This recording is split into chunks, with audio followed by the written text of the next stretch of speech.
Happy Wednesday. This is my other kitten, Cora. I don't think she made an appearance on last week. Wow, very cute.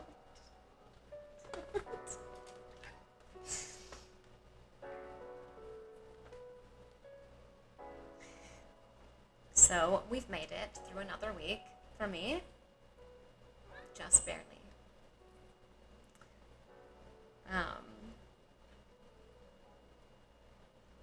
I don't know if you were planning to tune in on Monday, but I unfortunately had to. Okay, so I was driving from my sister's place in San Francisco back down to LA, and my car's air conditioning. Hey, Cybeard and Meg-chan, welcome. I was just explaining how I forgot to fix the air conditioning in my car before I road tripped up to San Francisco. It was fine because I drove up in the middle of the night, but I drove back in the middle of the day down the 5, and there was traffic, and it was brutal. It was miserable. I'm like super burnt underneath this t-shirt, so yeah, it was terrible. It was so hot. It actually was so incredibly hot. There were a few times that I was like, you know what, I'm just gonna pull over and like stay somewhere air conditioned until traffic dies down a little and the heat of the day has passed. But I was trying to get back in time to stream, so I toughed it out, and then I had to cancel stream anyway, so sorry.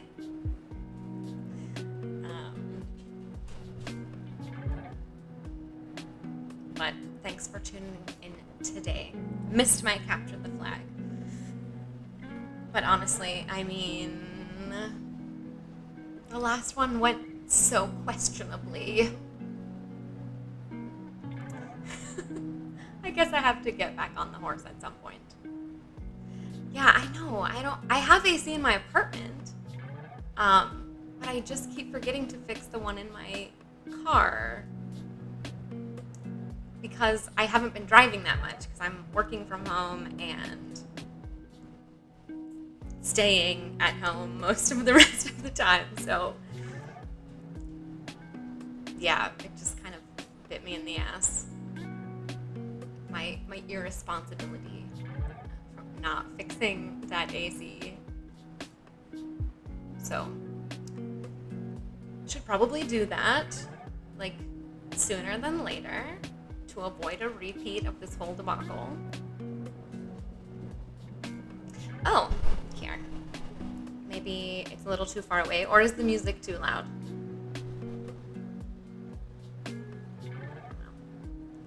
Because, like I said, the levels are just different every time I log on here. Oh, I'm sorry, Kira. So, someday I'll figure it out. Oh yes, cryptids. This is one of my favorite topics. So, okay. There's so many good ones. I think I briefly mentioned last week that Mothman is one of my favorite cryptids to like think about. I don't know, hear stories about, because also Mothman became like this whole Ice Ghost, welcome. How are you? Became this whole thing on Tumblr for a while.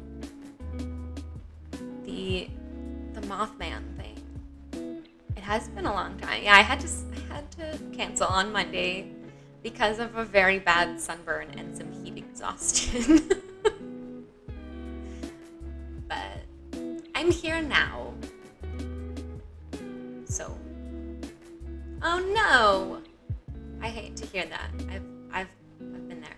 I don't know if people still visit Tumblr. Like, I still have an account, but I'm way less active on it now than I was. When was I the most active on I would say like 20, an anime addict. What animes are you watching? I haven't seen any really except for Cowboy Bebop, which is a classic. It's a must. And I mean, I've seen some of the Studio Ghibli movies, if that counts as an anime. Not really, right? I've had like so many friends of mine recommend animes that I should watch that I would like, and every time I'm like, oh yeah, I'll definitely do that. That sounds great. And then I don't. Korra is this is Korra. Oh my god, that's so many. She was a little shy last week, so she didn't end up coming on camera. But she's here now. I'm not entirely sure why. Maybe just to get away from the other cat. But she's a cutie. She's like 1 year old, and she's much daintier. Like, look at her teeny feet.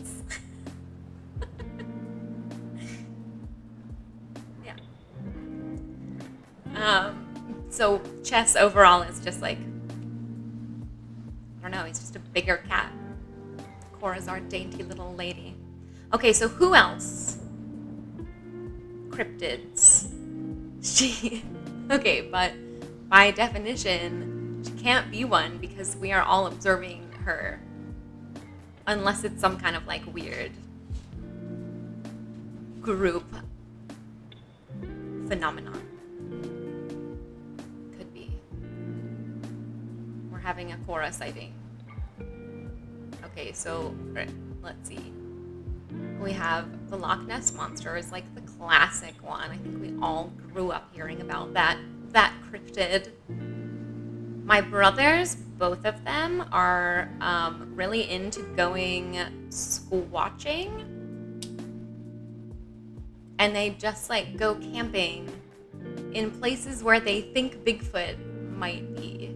And I actually have never been able to get a straight answer from either of them as to whether they genuinely believe in the existence of Bigfoot or if it's just an excuse to go camping.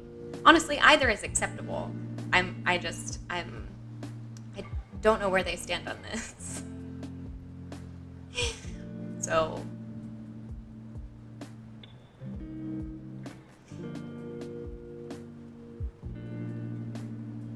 other than Loch Ness and Mothman, we've also got I don't know if like mermaids and vampires, and those are more like mythical creatures, not cryptids. Cryptids are like specific things. Okay, so you just have to stumble across them, I guess. I don't know, because I've never had any kind of sighting. But I also don't I don't know, I'm not the most observant person, so I feel like even if I did end up in the same vicinity as a cryptid, I would not notice, probably. But actually, that reminds me of this one theory about Bigfoot that I don't remember where I heard this. That he's so... Oh, you know where it might have been? There's this podcast that I adore called The Boogie Monster with Kyle Kinane and Dave Stone. And it's like the dumbest... It's like the dumbest podcast. It's literally just the two of them, like, getting drunk and talking about... They try to stick to different, like cryptids and things of that nature, but it inevitably devolves into something else. So it's like very loose guidelines. But there's something like really, I don't know, almost like comforting about having it on, because the two of them are like besties, obviously. And so, I don't know, just listening to them hang out and also hanging out, or feeling like you're hanging out with them is really cool. So it probably was there. Most of the random facts I know about various cryptids and myths and things of that nature, I heard about them for the first time on the Boogie Monster because there have been so many seasons, so many episodes at this point. They've they've touched on like pretty much everything at this point. So they did like several episodes on Bigfoot, and one of the things that was floated as a possibility is that Bigfoot's his power is actually like he's so technologically advanced that he's able to like hide himself from human view and also from being captured on film.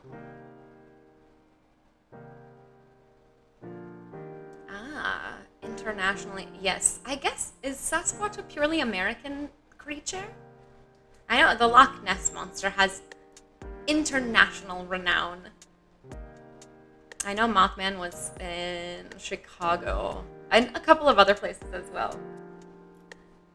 I'm not sure. What else? Like the Jersey Devil? Is that one? Am I making that up? I'm not sure.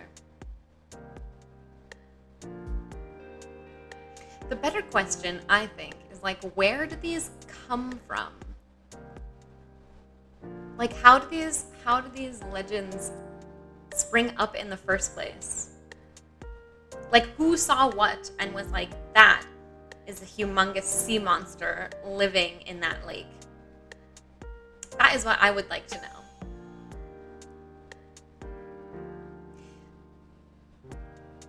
There's actually some pretty cool theories about, this is how we're getting into mythical creatures, but there's some overlap about how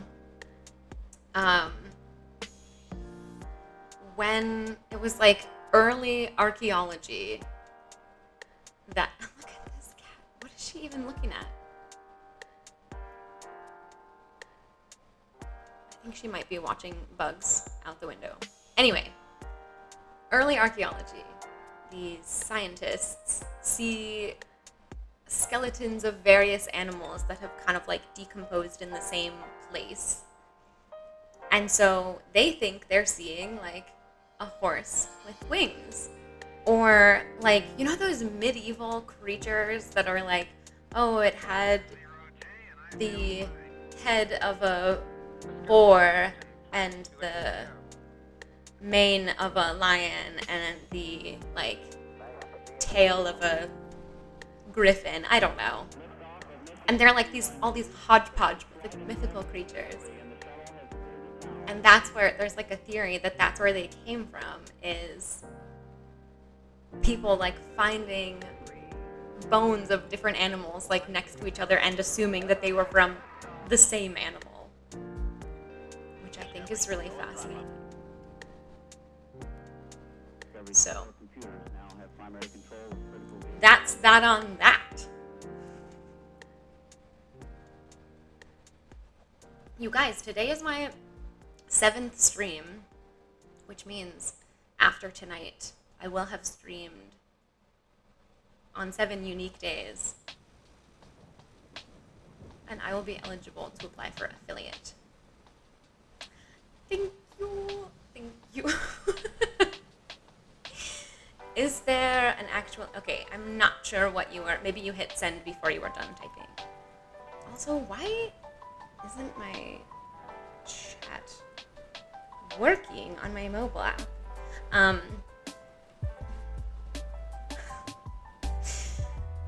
Oh, yes. So, I'm trying to think of what's the... In the Harry Potter books, there is a creature... Oh my god. The creature that, like, they saved from execution. What is the name of it? Because that's a legitimate, like, mythical creature that's been in other, like, myths and legends. What is it called? But, like, that animal who has,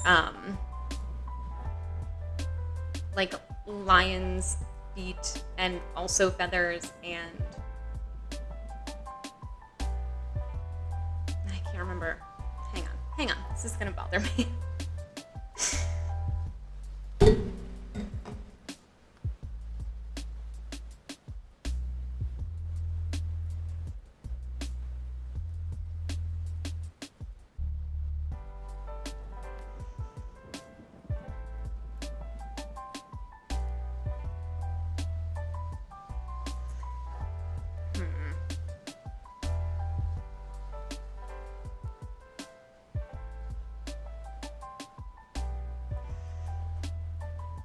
Oh man, there's a lot.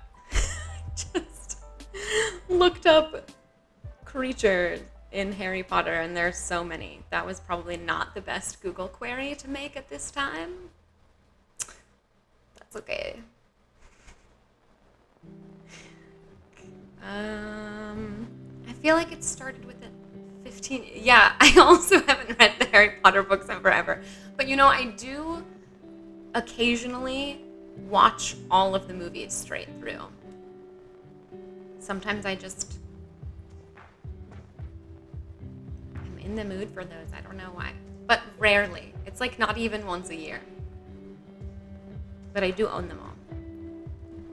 Okay. Let's see. Still. No. Hippogriff. The hippogriff. Head, forequarters, and wings of an eagle, and the body, hindquarters, and tail of a horse. Large talons, razor sharp beak. So something like that.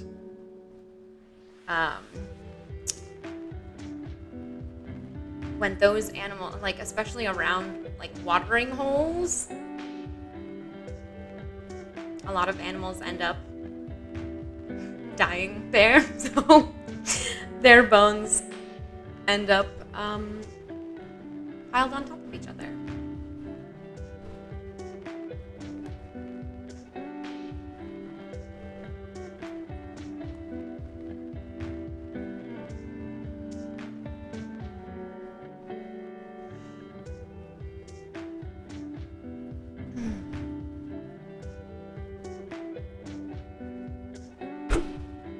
Sorry. All right, let's see. We've touched on hippogriffs, which are, again, a mythical creature.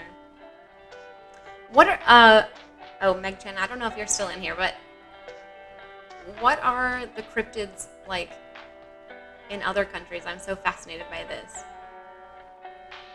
Because I don't really have a lot of international cryptid knowledge.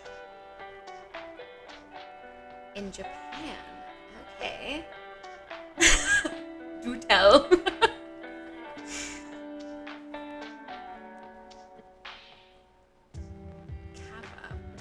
Is that the name of the thing?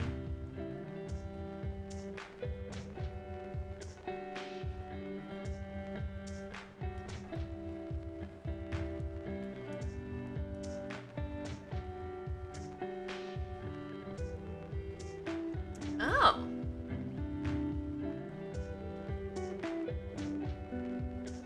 Well, that's wild. Aren't there also... There's like weird haunted forests in Japan? Or something? Maybe I'm thinking of somewhere else. I like the idea of haunted forests, though. I'm about it.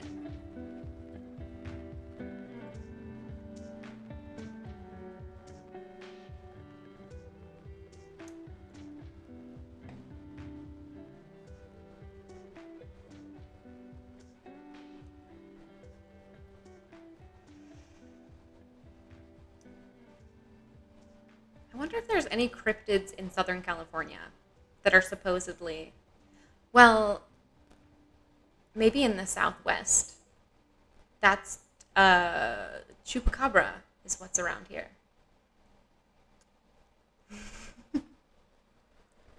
You know what? I am going to Google it now that you mention it.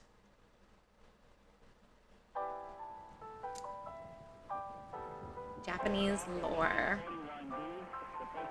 Oh, okay. A water ghost may be related to the Kelpie of Scotland and the Neck of Scandinavia. I don't even know what that is.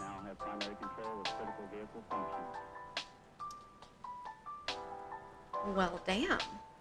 Okay. Depicted as... Hi, Frankly. Welcome. Thank you for dropping by.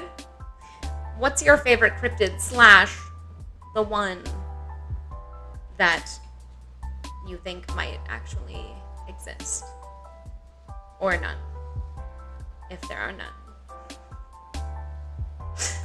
I was just looking up information on Kappa, which is a Japanese cryptid, possibly related to some of the other water cryptids in other parts of the world.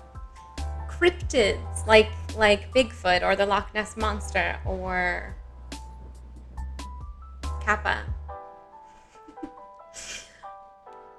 These like creatures that has dishes.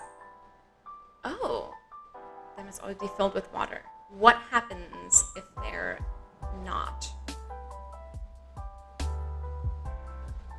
Like something bad? Or I'm asking you as if I don't have the Wikipedia page pulled up right here. Ah, okay. A depression on its head called its dish retains water, and if this is damaged or its liquid is lost either through spilling or drying up, the kappa is severely weakened. Good to know. So if I ever need to fight one, that's its weakness. This is probably very good knowledge to have. Ooh, Swedish folklore. I love it.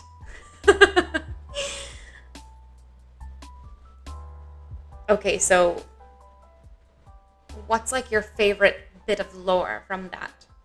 From out of the what wood elves and fairies and such. I feel like that part of the world has a lot of those kinds of mythical creatures. Ooh, a painter. Okay. Oh, I think I still don't have links enabled on here. I keep meaning to change that. This stream has just been woefully neglected of late.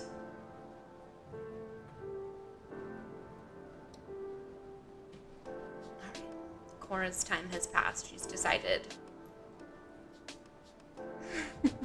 The other two are sleeping. I think that's why.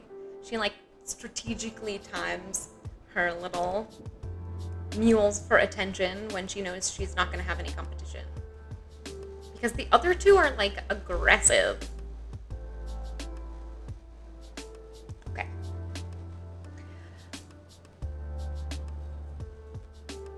Here we are. I'm trying to think, well, so in like Slavic paganism, there are also a lot of like a lot of mythical creatures and like gods and demigods and things that like explain different parts of nature and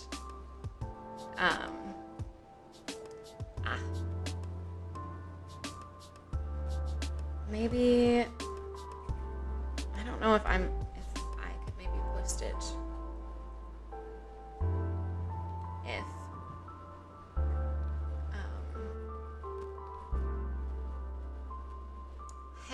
hang on. Okay, just DM it to me and I'll post it instead. I don't know if I can change my, yeah. I don't know if I can change those settings while I'm actually streaming. Unfortunately.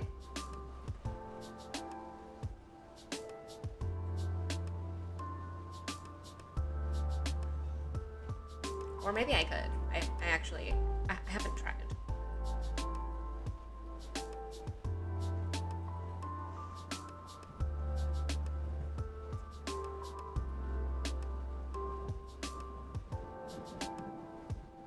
But yeah, okay. Anyway, about Slavic paganism. There's like a creature or Not even creature. There's like a being for every little thing.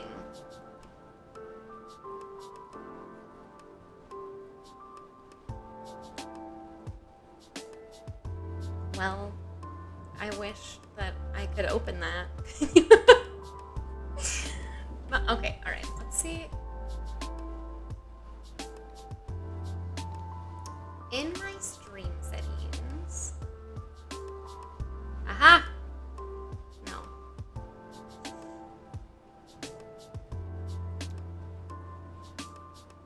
Okay. I've turned off the block hyperlinks function at last. I'm not sure if it's going to come into effect immediately or what. But it is officially off.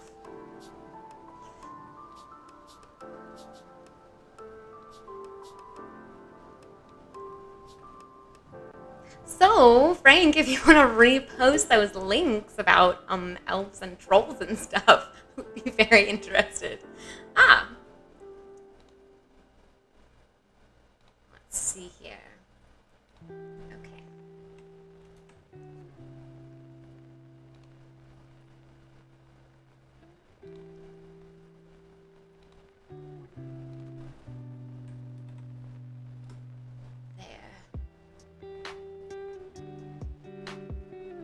It has posted. Now, we can all go look at these pictures of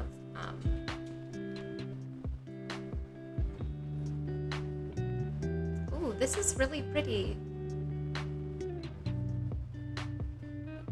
Oh my goodness. I feel like I've seen these paintings around. Yes.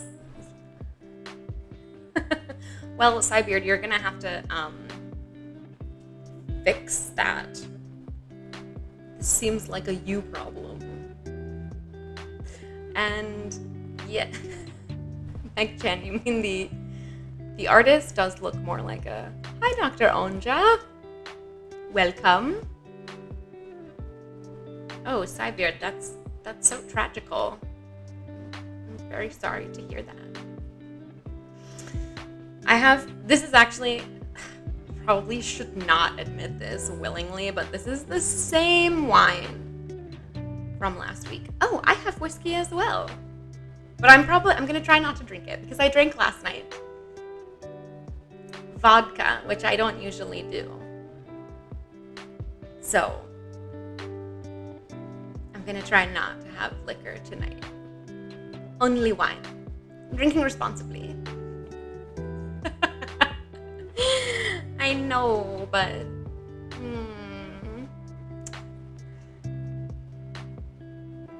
yes, today is just chatting. Wednesdays are just for talking about supernatural shit.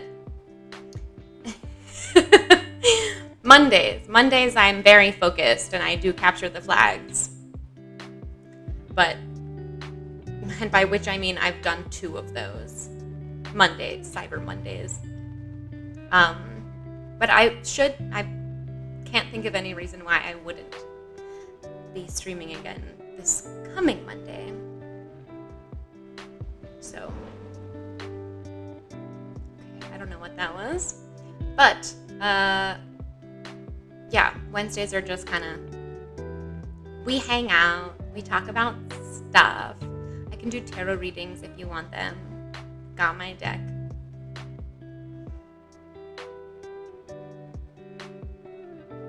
And there's wine. Yes, I am from the US. And I stream Mondays at the same time, 6 p.m. Pacific. For like 3-ish hours. Sometimes it's a little more, sometimes it's a little less. Although last week, my brain was completely fried from the first 2 hours of Capture the Flags. They weren't even that hard. I just was like, okay, that last one was kind of hard. I just was very done. So the last hour of that stream turned into a just chatting as well. Aha! Oh, that's right. You have those D&D You know, what's so sad is when you stream at the same time as people. Oh, hi, Tasker Harris. Well, thank you for the follow. And welcome to the chat. It's such a travesty when you stream at the same time as people that you are interested in. Ah! Okay, so your stream is on, so tomorrow. Well, I have aerial classes on Thursdays. I might be able to... Okay, look at you. Super nerd over here. Alright, I will at least try to watch the vid after the fact. To put out porridge. Oh my gosh, yes. Would bring unhappiness and misfortune to the farm. You know what that reminds me of? The domovoi in Slavic paganism. That's what oh, good. I will keep an eye out for those as well. Oh my gosh, Meg Chan. We are honored to have an actual cryptid among us for this cryptid themed stream. Living in the tomorrow. Domovoys. They're definitely not cryptids. They're like little house elves, I guess, is like the best way to put it. Yeah, 6 p.m. Pacific time on Mondays. So we're 3 hours behind Eastern, the East Coast, like New York City. So it's 9 p.m. Eastern, and then I'm not sure what time zone you're tuning in from. But from, I don't know, I have friends in Europe, and it's like the middle of the night for them whenever I stream. So, okay. I keep meaning to talk about domovoys, but it's the same kind of, that whole like leaving the porridge out thing. It's like similar to, you're supposed to leave an egg, like a hard-boiled egg, for the domovoi. Like buy a pair of work boots or something. Or also maybe a dish of milk. So I don't actually drink milk or eat that many eggs. But supposedly, that's how you attract a domovoi. And they hate messes. And so supposedly they like help you keep your home clean. But if you let your home get messy, it angers them and they turn into like little poltergeists until you get your shit together. I just feel like, you know how I was saying the Slavic pagans have a mythical creature for everything? I love their version of the house elf. Love it. I would like to have a domovoi. Aha! Okay. Well then.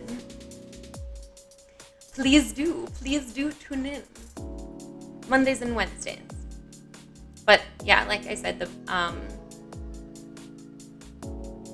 know! So much of it did. And you know what else? Like, some of it got adopted into Christianity as well. Like, the most recent example of that is like Santeria. The way that they like use, it's like this ancient, I don't even know if religion is the right word, practice, but they've like melded with Christianity to form like its own thing. And they utilize the same, like the saints and certain sacramentals. But if you were to ask any Christian if it's the same, they'd be like, oh no, that's of the devil. But I mean, in a lot of places like Krampus, yes, exactly like Krampus. And what else? Like, Saint Bridget in Ireland was like this I can't remember. She was like some goddess in the Celtic pagan pantheon. And, oh yeah, I do tarot card readings. I don't mind at all. Let's just take a little time out. Do you want, a single card pull or 3? I can do 3. Since it's my 7th stream. 3 being like past, present, future, or like mind, body, spirit, or I don't know. You, another person, and your relationship. Or you can also ask specific questions. Penna, hello. Penna, tarot, it's like you pull cards from a deck and interpret them.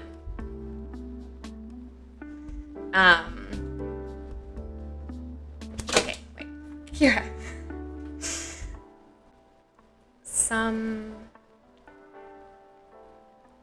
The YouTube video ones. You mean like they're pre-recorded? And it's like, oh, pick whichever one you're drawn to type thing. I've done some of those on Instagram. I'm not, I can't speak to like the validity of other tarot readers on YouTube or elsewhere. Because I think that they're like, I don't know, because I don't actually know how tarot works or like what makes a good practitioner. Don't do the, oh, okay, I see. So it's more of like an astrology thing. I don't know anything about astrology. Like, very few things. I know some things. Like, which signs go with which elements.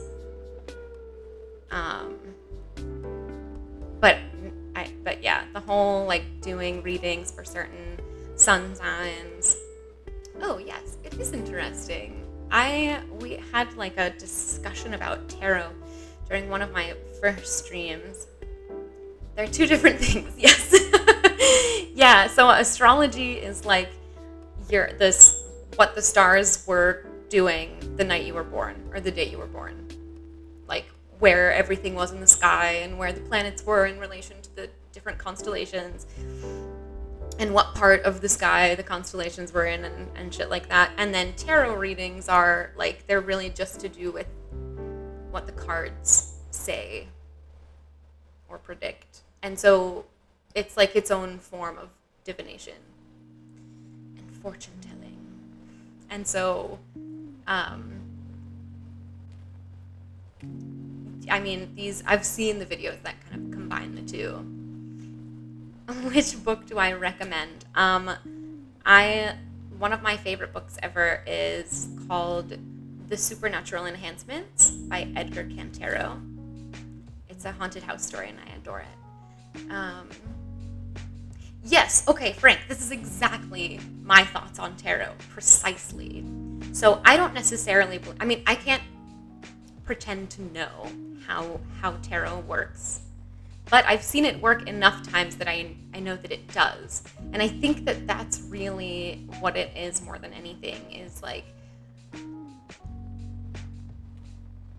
I personally don't think that there's any kind of like supernatural force guiding you to pick a certain card, or like, however, I do think that because the tarot cards each one of them is like, captures a certain emotion or human experience, or like very basic human need, or these archetypes that go way back into our history, like before recorded time. Tarot card reading on stream. You mean these today? They're totally for free. So yeah. Yes, I'd love to do a personal reading for you. For today. Hannah, thank you for the follow. I don't do a ton of them because I also stream in cybersecurity, so a lot of my followers are in that realm. But yeah, I think that the cards, like, $17 per card. Why 17 exactly? I mean, maybe at some point, if the channel gets really big and like I have too many people asking for readings, then I can fit. I don't know. Then maybe I would start charging for them to like narrow it down. But I think we're 42. Mr. Candlejack, welcome back to the stream. Frank, exactly. That's it. Like, whatever it is that comes out of the deck. Wow. Rude. Rude. Candlejack, I'm talking to you. How dare you not pay attention? The whatever it is that comes out of the deck, your brain like forms the actual worst, yes. Forms connections with it and forces you to take like a different perspective on whatever the issue was, whatever the question was that you were asking. So I think, personally, that tarot is a way to tap into the power of the human brain and our ability to figure things out for ourselves. So, okay. The two types of, well, there's many types of divination actually, because you can read tarot or oracle cards.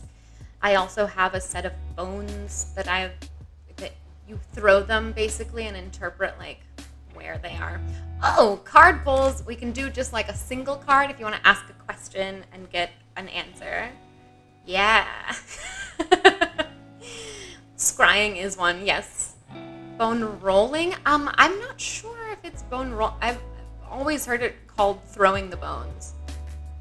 So you kind of like have a little kit of bones and you throw them on the ground and then see where they land in relation to each other. Every bone stands for something, like family or good and evil and crossroads, that kind of thing.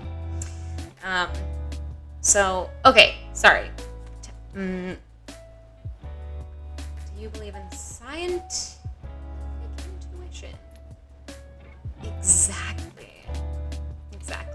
I actually really love that scene because that's precisely how I think witchcraft works. Yes, okay. Did you want a single card pull or the 3 card pull? 3 will essentially be like past, present, future, or any other, depending on the question. I would choose a spread.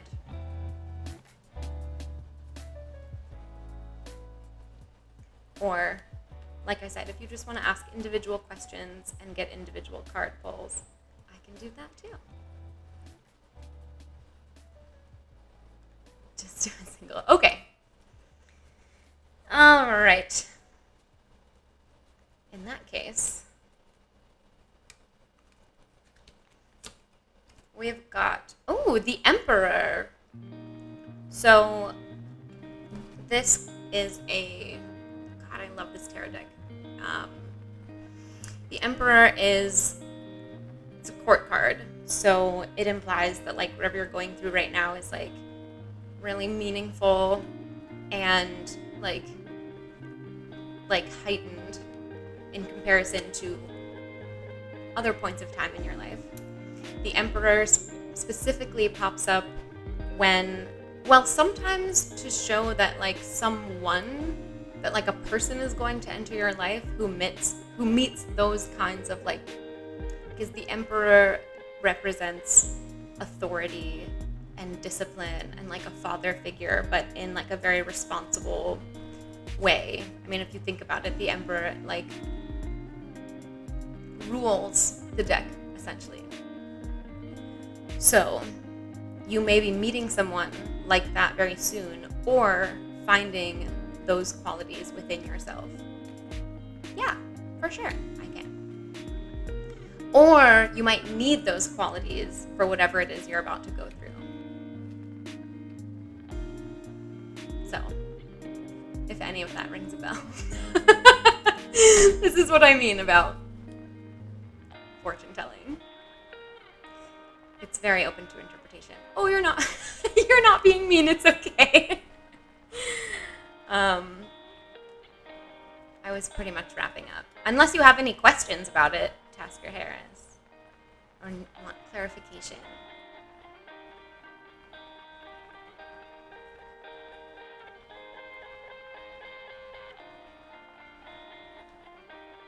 I'll just... Okay. Definitely report back here next Wednesday. Or whatever. Okay. A one card reading about your past. Hannah Jotis. Show some... Oh, they are quite beautiful. Okay. Here we go. Ooh. The Seven of Cups. I actually need to double check what this one means. A lot of the... So pretty. I love the art on this deck. It's the Art Nouveau Tarot by... I forget the artist.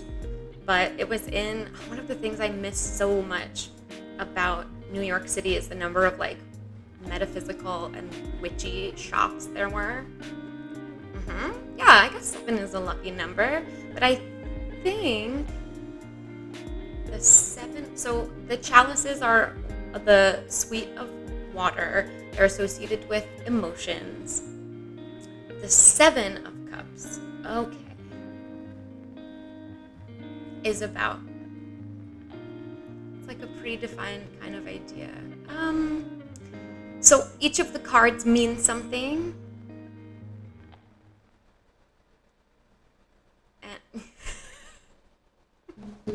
And so when you pull them at random, they supposedly like mean things to you. Second to... Okay, well, this is not necessarily about being second.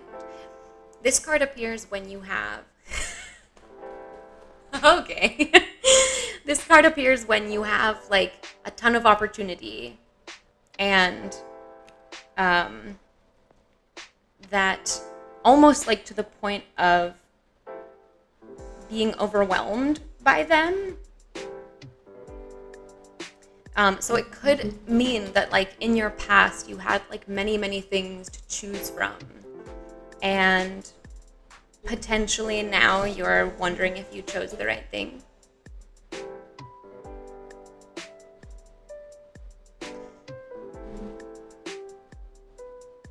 Because yeah. You can also...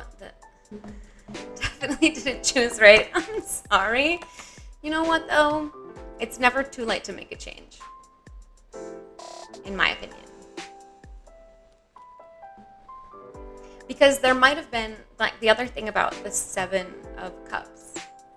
Is it really? I should keep track of these things. The 7 of Cups can show up when you're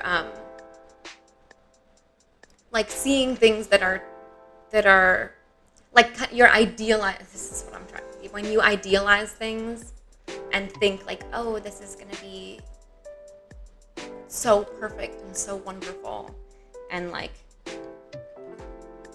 getting carried away by like all of the opportunities that you have without actually really having anything solid planned or like in hand. So it can also... A lot of the chalice cards are... I don't want to say wishy-washy, but they're like, because it's a very emotional, sweet,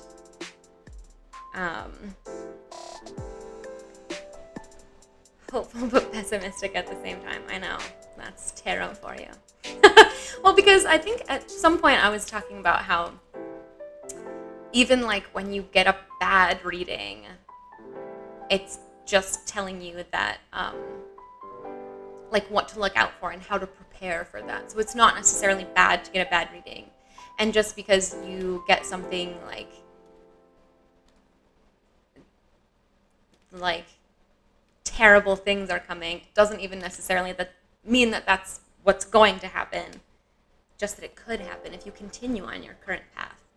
Okay, I need to catch up with the chat. I'm so distracted because I feel like Candlejack was saying something about a cryptid. A strange siren creature ghost. Okay, the Bear Lake monster. I do not know things about this cryptid. Some hexes in the chat. Now, children. We only hex people who really, absolutely have it coming. I don't hex casually.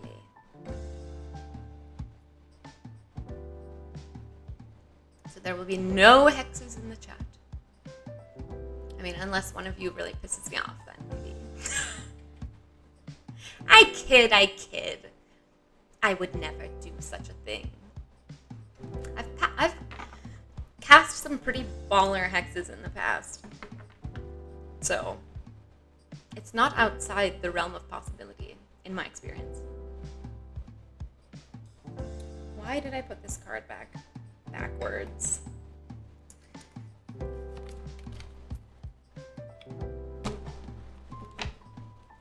Okay, I'm looking up the Bear Lake Monster because I don't know about it. The movie... Oh, yeah! I really liked that book. The Witches, right? I think I've seen the movie you're talking about as well. I remember... So I loved everything, anything and everything by Roald Dahl when I was a kid. And so I just devoured everything of his that I could find. And we actually had a collection of his works, like a little box set of his chapter books at my house, when I was growing up. But my parents were super conservative, very Catholic, very against anything remotely spiritual if it wasn't Catholic. So they wouldn't let me read the Harry Potter books growing up. There was other stuff that they confiscated. Yes. So I don't think that they, the Harry Potter ones they knew about because it was all over the fucking news at the time. And all of the Catholic and Christian moms were in an uproar about these books about witchcraft. Yeah. I think you may be right about that. But for the Roald Dahl collection, I don't think she had read them. She didn't know what they were about. And so I had already read The Witches to myself several times.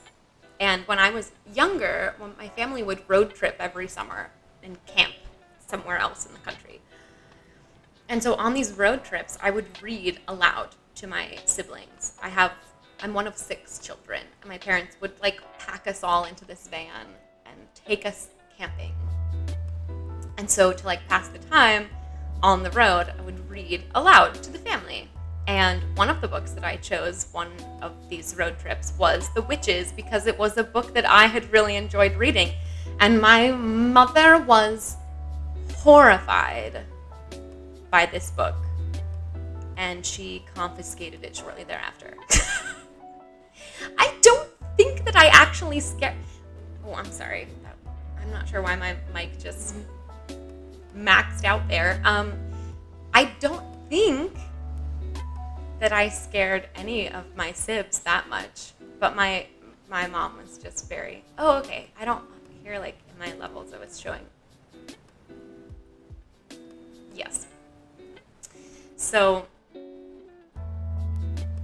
yeah, I don't actually think any of my little sibs were opposed, but my mom was. She was not pleased. So, yes, quite a naughty little thing. which, I mean, maybe I should have known better at the time, because it already, like, she had already taken books of mine and, like taken them and thrown them out or hidden them, or there were a few. The book Ella Enchanted, which was turned into, like, a really horrible movie with Anne Hathaway, the book was one of my favorite books ever as a girl, like as a kid. And I had read it over and over. Well, hi, Cheesy Bites. Yeah, I learned to read when I was like 4. So I was in chapter books by the time I was in first grade. I also love the origin stories. Ah, that's right. How could I forget about the Wendigo? I don't know a lot about Wendigos. Oh, you should definitely read Dahl. I really love his stuff. I really do. Because he writes like for children, but he doesn't infantilize them. Like, he doesn't talk down to kids. So the books, in my opinion, are still enjoyable, like, as an adult as well. Oh my god. Cannibalism. I have been having, this is so weird. I have been having a recurring nightmare about a cannibal serial killer. And it plays out in my head like a movie. And it's the same every time. Oh, yeah, that might be why. Same kind of deal when I have not been having human flesh. I've been having nightmares about human flesh. I don't usually have that kind of experience in general. But like, even when I'm having these nightmares, like, I'm not necessarily scared by them. It's like I'm just observing. It's been a while since I actually had like a proper nightmare anxiety dream.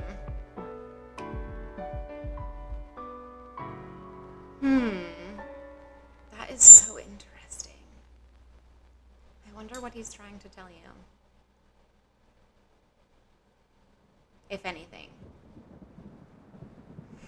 Also, Cheesy Bites, you shouldn't eat people. That's bad.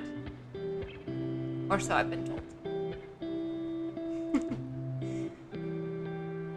Yes, isn't that wild? The way that dreams, like, disappear immediately. Are they, though? I have found that I'll have flashbacks to, if the dream I had is, like, super intense, then sometimes I have flashbacks to it later in the day. Thank you, Frank. I hope so too. And I hope that goes for everyone in the chat. So you have a nightmare about your own... Now, what are you cooking right now? Okay, so the good dreams are like reliving memories, but then the bad ones, he's like in your room, bedraggled and worried. I wonder, have you ever noticed any... Y'all are horrible, by the way.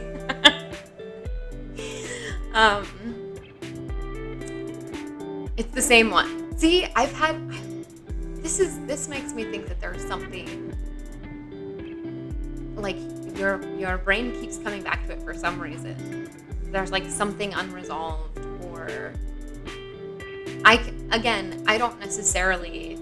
don't know what I believe about dreams. This is like a whole other can of worms. Dreams are fascinating to me as well. And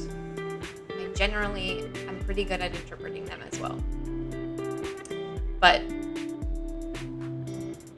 actually, I have on very rare occasions had prophetic dreams that came true. after I had them. So it might have something to do with the way we experience time.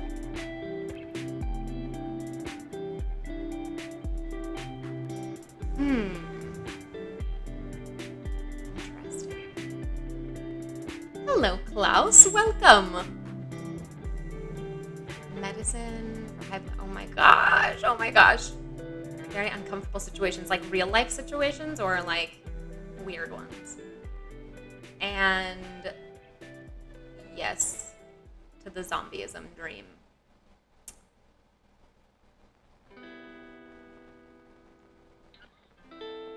I'm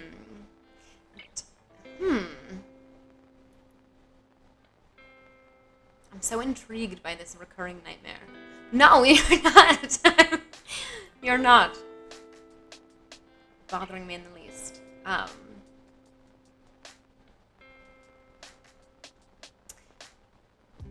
So once you start having that dream, you realize that you're dreaming and that you're having that dream and that you need to wake up. So it seems like you already have like a certain amount of lucidity. Yes, the classic being embarrassed in front of people nightmares. Getting into fights is an interesting one, though. I don't usually have those kinds of dreams. Usually, but they have happened. It's the only lucid dream you have other lucid dreams? I've never been able to lucid dream. I'm actually a little tripped out by the idea of lucid dreaming, so...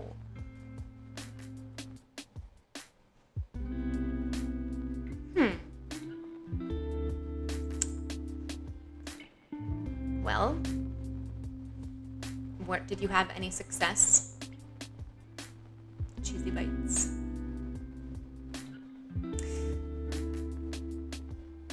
Finding coins. Ugh, this just gets more and more interesting. Because I wonder if the coins have significance. Like, what I've always found to be true is that different like items and people in dreams. Oh, that's cool. They all stand for something, like in our subconscious that our brain is like trying to process.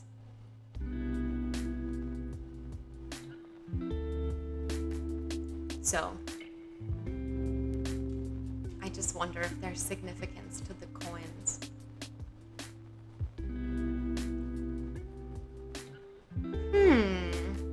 You know what? Now that you're talking about it, I feel like I've had similar triggers like that. But it never, like, evolves into actual lucid dreaming.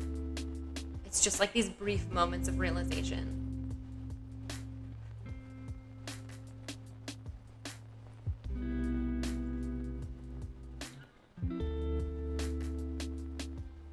Oh my god.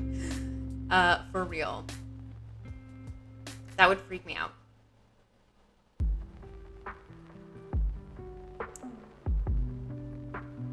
Right. Is it all a dream? Are we all just dreaming all the time? Some people say so. I don't know what to believe about that. Because I guess it's possible that we're all in a dream or some kind of matrix all the time, but like, how would we ever even know that? So.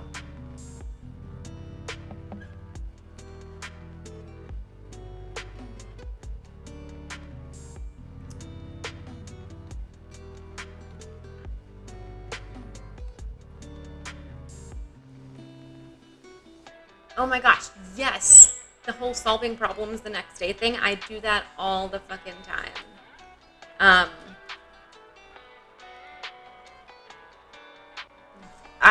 Also this show, Russian Doll,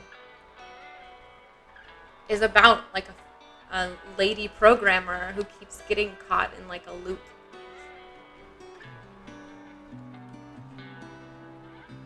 Okay, the dream. I'm reading it now. bus crash, off a cliff. Oh my god. To confront the truth of what we are. Wow! Impaled and slowly bleeding to death. That sounds delightful.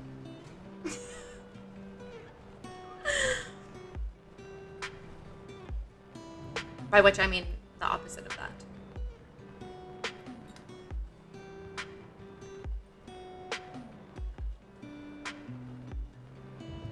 What we are. I wonder, like, where that came from. Maybe prophetic dreams are completely nuts. I have had them. And I also had the same dream. Oh, Cybeard, we're happy to have you.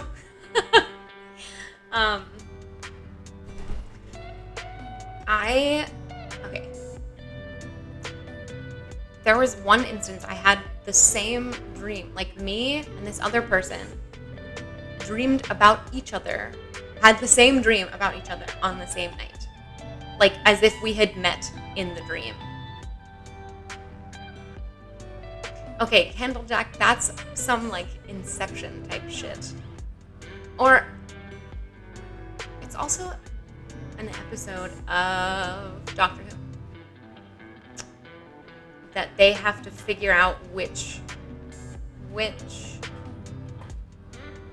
reality is actually reality and which one they're dreaming. It's during Amy and Rory's tenure. That was a good episode. I won't spoil it for those of you who haven't seen it. Oh my god.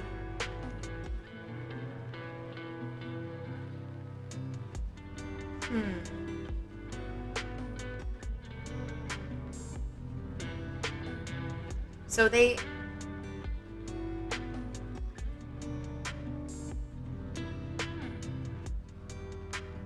survived the house collapse, but then died shortly afterward.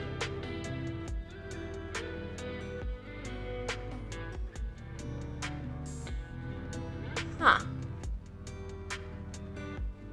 It makes you wonder. It's like, right, yes, that's what I... Oh, you had a dream that the house collapsed, and then they died. Well, not in the dream.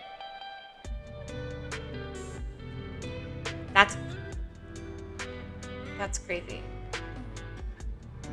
I've had a couple of dreams that... I've had a couple come true, or like I dreamed something that was really happening then, or like around the same time.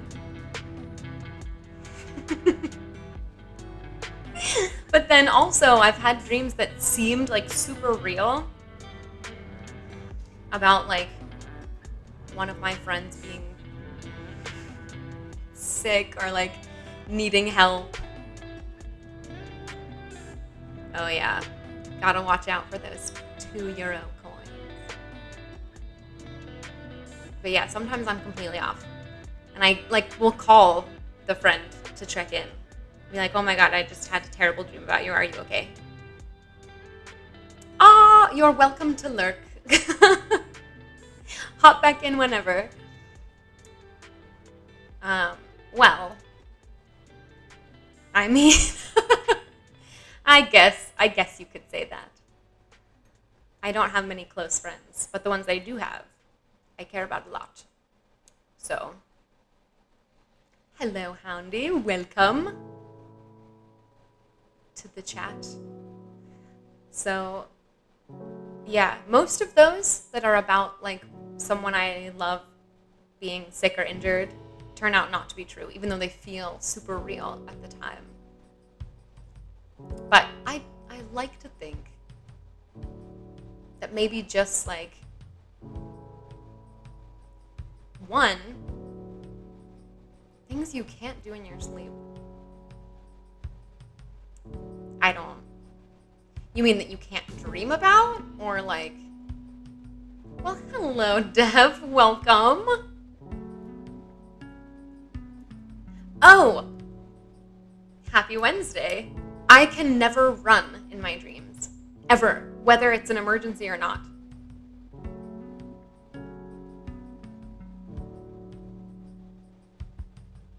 Damn. I did get some. Yeah, I did. I did get a handful of new followers, so thank you for the follow Friday. I don't think I've ever tried to scream in a dream, but running, I try to do all the time. You can taste food. I don't know that I've ever had an eating dream, so I couldn't even tell you. But I can never, like, my feet when I try to run in a dream, and I think this is a common one, they're like super heavy. Oh hey, I watch K-porn. Thank you for the follow. Stubbed your toes into a wall? Are you sleepwalking?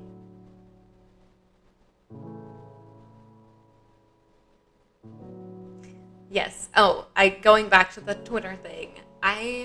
Most of the people I follow on Twitter are cybersecurity people as well.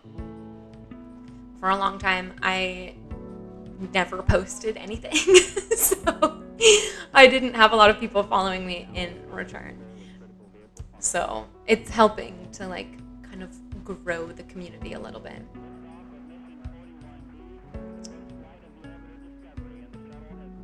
Yeah.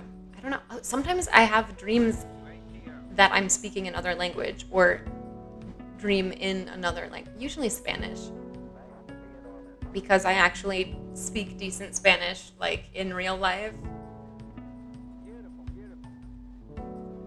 Yeah, I never did either. I think I joined security Twitter back when I started school in March 2020.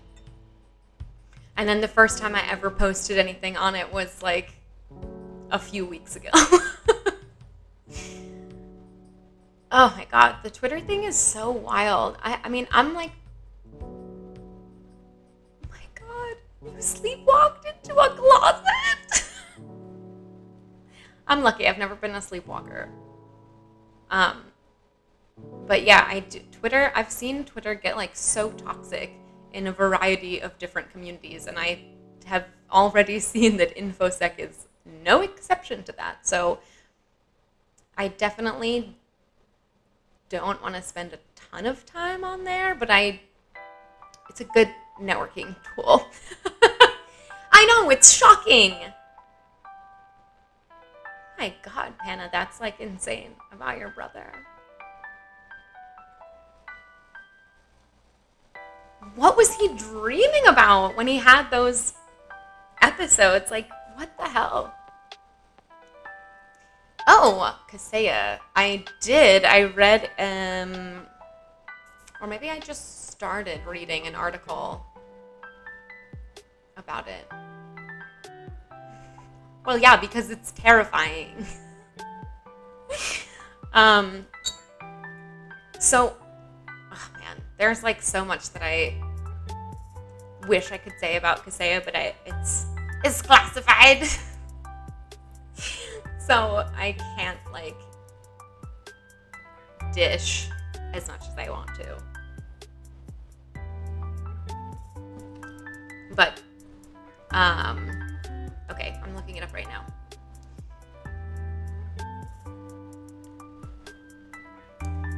Kaseya.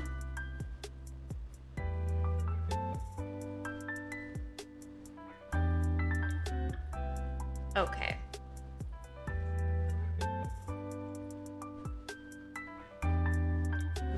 Oh yeah, threat hunting would be very cool if I could get into something like that. I agree. I totally agree. Of the branches, of the things you can do in cybersecurity. Oh yes, that's what we're talking about. The Kaseya. That's exactly. It was that.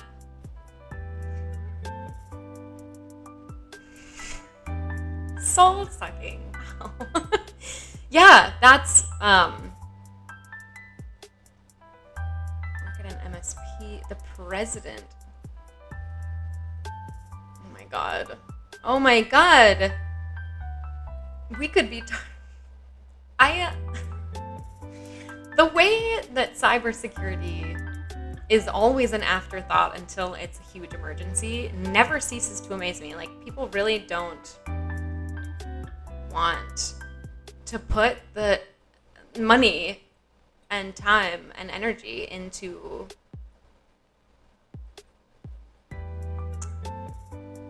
actually defending against cyber attacks. And I think that's what, I don't remember who I was talking to about this that was like, oh, or maybe it was in the article.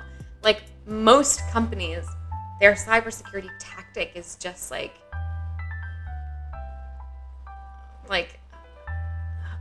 hope that that we won't. Splunk swag. God.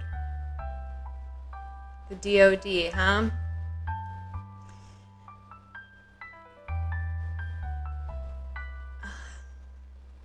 Oh, nice. I don't have any stickers on my laptop.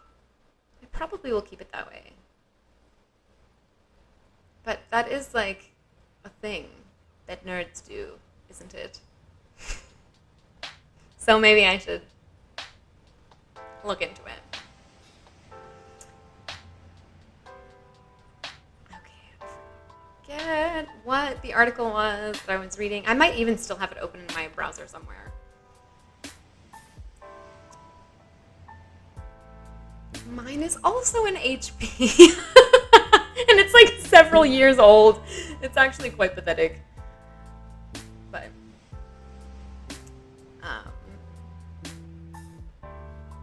they are decent.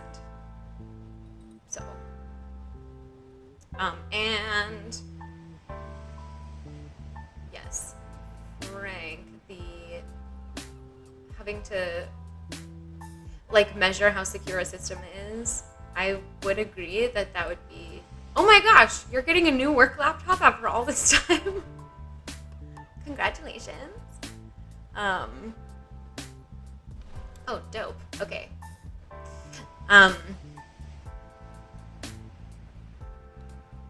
This is very cool. Oh, so many RAMs. All of the GBs.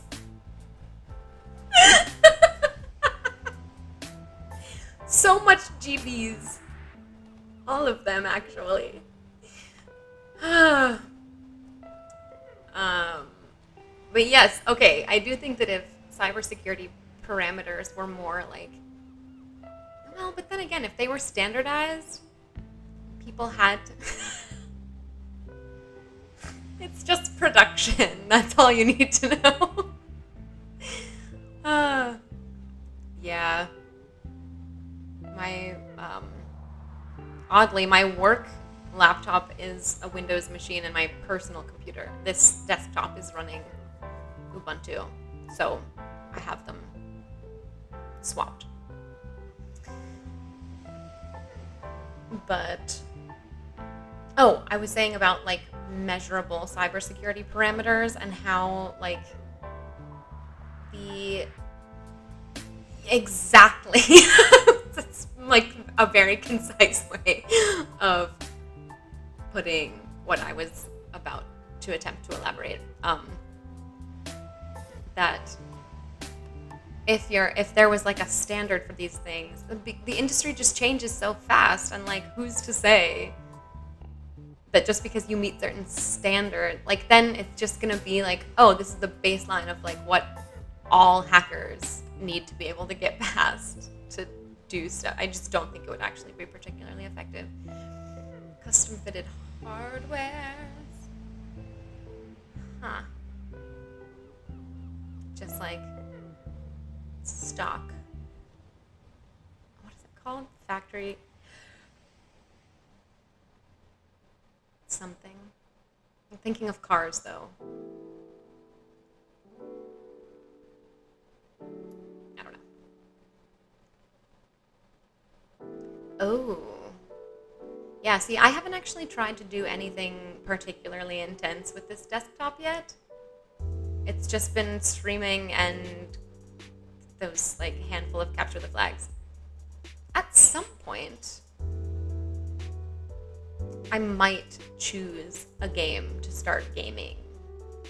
But I also think that I'm going to be like down a rabbit hole very quickly.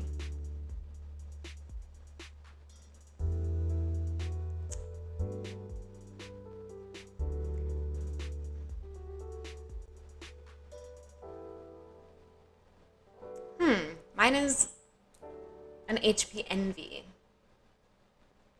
So it like bends all over the place. I can flip it upside down or use it as a tablet. But I never do either of those things. So like, you know what? I might if I had one of the little like stylus pens. No, mine is gray. Oh yeah, Anna, we did go technical. We've got a bunch of nerds in here. Back to the topic. This is not Cyber Mondays. This is Witchcraft Wednesday. So, who's got cryptids? Oh, I was gonna look up the Bear Lake something.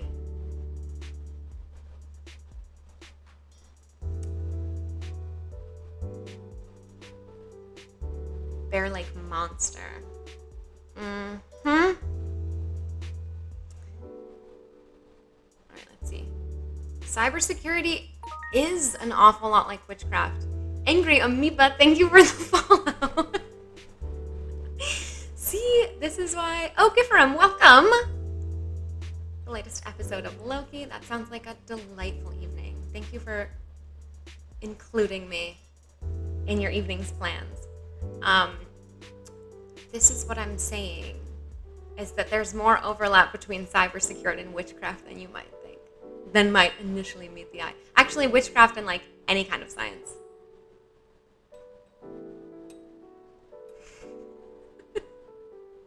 I can't. Okay, Bear Lake Monster. Oh. To service their tractors at any shot. That's good. Right to repair is really good. I just recently watched... Yeah. It is magic. We are jibber-jabbering about, well, a lot of things, actually. We are talking about our favorite cryptids and also weird dreams that we've had and also a little bit of cybersecurity stuff because of the Kaseya attack over the weekend. And now I'm about to learn about the Bear Lake Monster on the Utah-Idaho border. I don't know either of those. Vasilla and... Yeah, I don't know either of those. Oh yes, tarot readings as well. On demand. I have not read those comic books. Cryptozoic Man. They sound pretty niche. DC or Marvel? Or neither?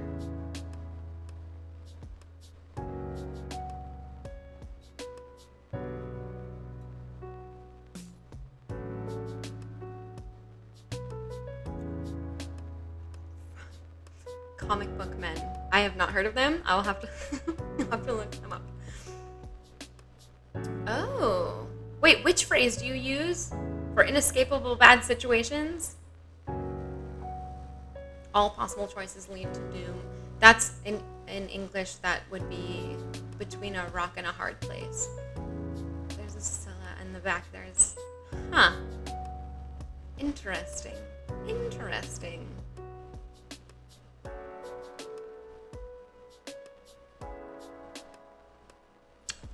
I'm going to have to look both of those up as well. Karma? Yeah. I don't know what that is. My gosh, we have so many. Okay.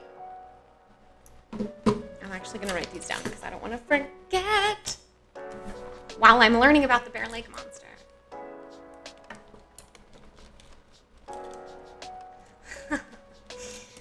Between a rock and a hard place, you mean? Or with a, what was it?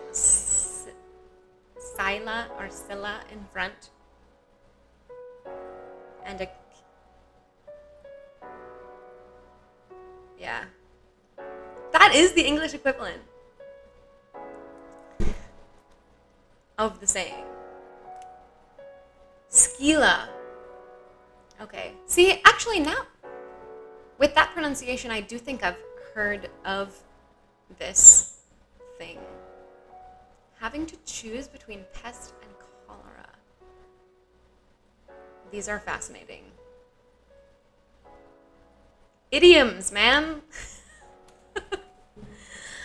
Who knew? That's like the best part about having friends who like both learning a second language and having friends whose skill. We've all learned something. Oh my god, what the fuck was I just saying?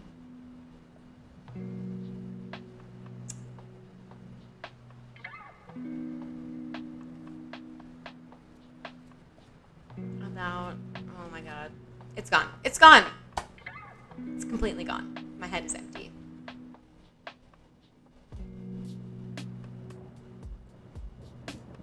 I remember.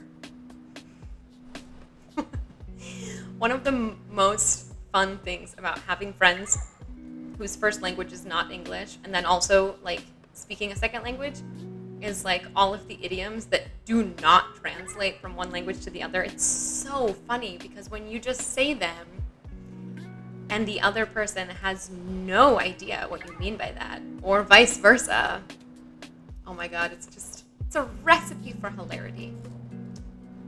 I'm trying to think of... I had a lot of friends back in New York for whom Spanish was their first language. So we had many of these delightful little language hijinks. I don't know.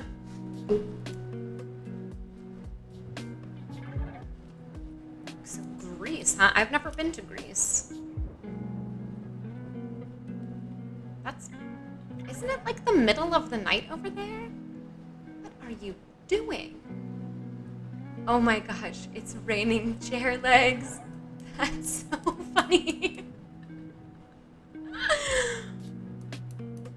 Oh my word. Like why? Why for either of them is what I would like to know. Oh, okay. 5:30 in the morning isn't so bad. If you're already up, I mean, might as well tune into my late night stream about cryptids and shit. Well, it's actually not that late here in LA. Ah, I see. See, that actually makes a little bit of sense.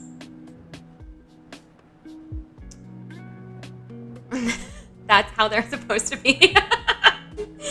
It's called a Swiss cheese plant, and it's a variation of the Monstera species. I don't know. So, yeah, that's what. So, like, the chair legs thing makes a modicum of sense now. The cats and dogs one still does not. But when have we ever known English to be a logical language? Never. That's when.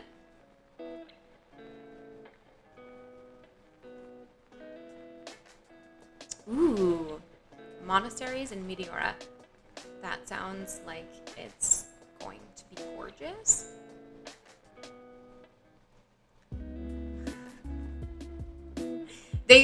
When they're unhappy, they turn yellow. The leaves start to turn yellow. So, this one is happy, currently. Ooh, a Bond movie.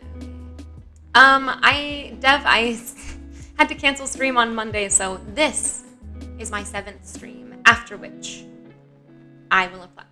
Completely full of bullshit. Welcome. The Kraken. This is a good one. I can't believe no one has brought up the Kraken yet, because 10 out of 10, excellent cryptid. Excellent. And also, yes, because there are great, well, who's naming hockey teams here? A Yeti? Yes, it does. Yes, it does. Seattle? No. Okay, so because like a lot of the ocean is still completely unexplored and will remain that way because we're not capable of like getting down to the very depths of the ocean with the technology that we have now. Giant squids do exist. We have seen the floating body parts. I wholeheartedly agree with you. Stuff in the ocean freaks me out too. I know that I said this on an earlier stream, but it bears repeating. The ocean is very creepy. Yeti are regarded as commonplace in, wow. Well, so that's like the legend of Bigfoot. Octopi? Yeah. Well, okay, so they aren't cryptids because we've all seen them, but they are crazy intelligent. And I would not be surprised in the slightest if they were like not of this world, or if they're maybe like little descendants of the Kraken.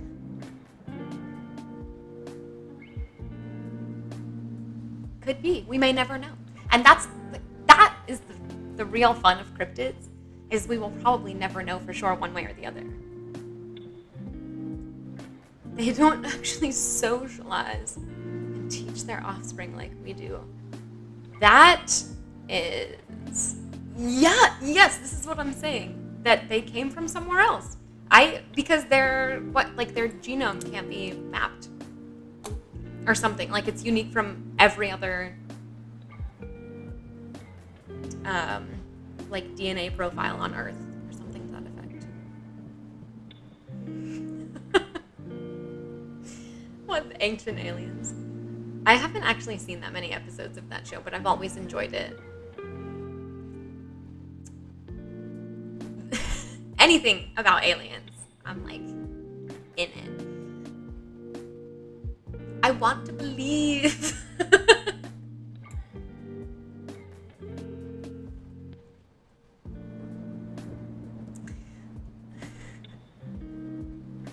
Yeah, it's always aliens, actually. I agree, there's no way we're alone. Whether contact has been made or attempted is another story. And the whole, like, are they controlling us? Are we just an alien experiment? We did go from, well, these always kind of meander. I try to set topics for these discussions.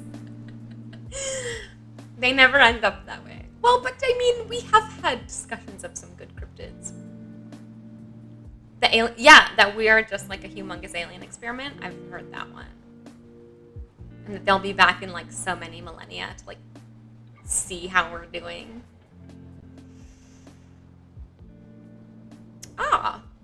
Well, you let me know when you're ready. And I will read the cards. That weird, the aliens. There's a thought. I guess I don't see why not. Anything's possible.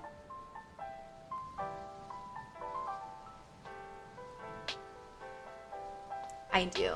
I think everybody does. Are you an alien? Oh my god. The most full skull of a dragon man. No, I did not see this. Put the link in the chat immediately. Immediately! We need it!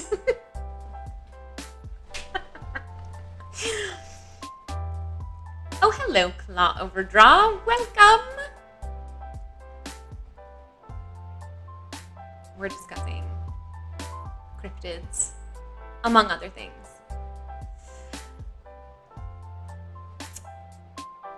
We have a hard time like staying on topic in this stream.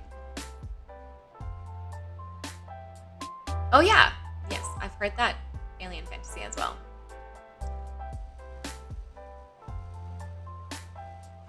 You are taking over the chat. Okay, here's the link for the Dragon Man. Okay, listen. It's not all my fault that we don't stay on topic. I can't resist. I can't resist a good talking point. Okay, scientists hail stunning Dragon Man discovery.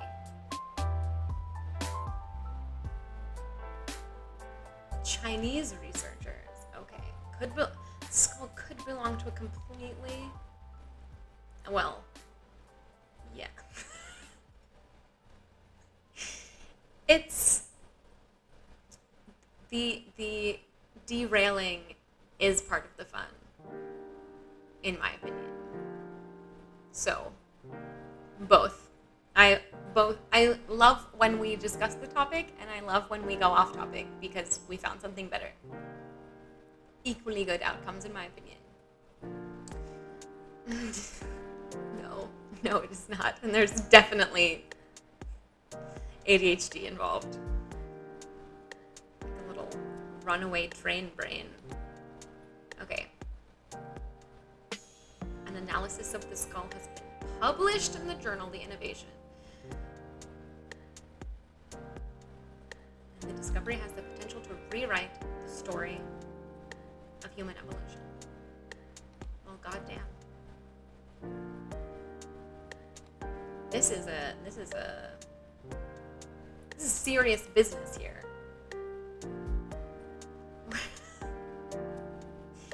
Oh, sorry. Okay, I just missed your Angry Amoeba, the tarot reading. That's true. If I was trying to maintain a larger room with the topic like bouncing all over the place like this, I'd go cross-eyed, I think. Okay, so yes, the tarot card reading, Angry Amoeba, if you want one. They are on the table. Ah, good to know. In that case, they're on my table. They're on the metaphorical table for the stream. So, get with it.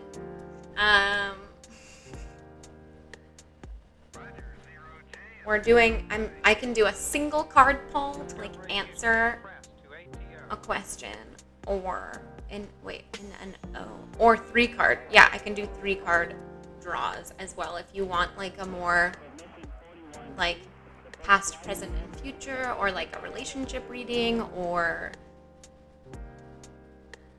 things like that. So it is the metaphorical and metaphysical table. Well, yeah, so what I would probably do if we were going to do both is do the 3 card one first. You've never had your cards read? Well, that is about to change. So I can do a 3 card pull first, and then if you have a question, I can pull a single clarifying card, which is often what I do for myself and others anyway. Is there any particular topic or question that you would like answers to or insight into?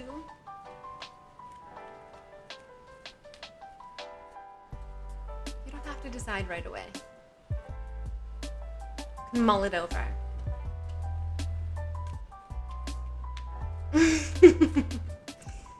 All right. Let's take a look. Let's see what the cards have to say regarding your all-houndy good night. Thank you for tuning in. Okay. Oh, now we have a line for tarot readings. This is very fun and exciting.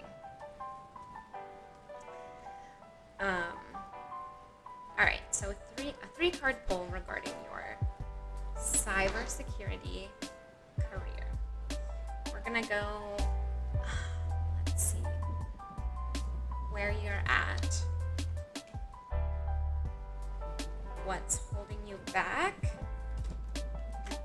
and what you need to focus on. Okay. So for where you're at now,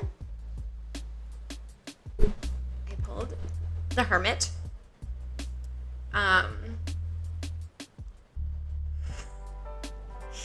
Which implies that at the moment you are in a place where you're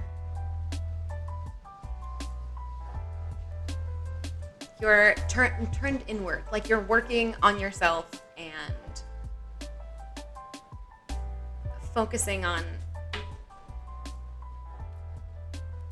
you're cloistered away from the world.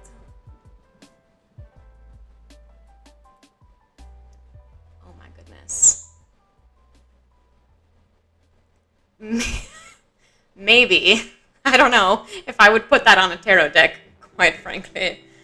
But, okay. So, the Hermit. You're very much in like a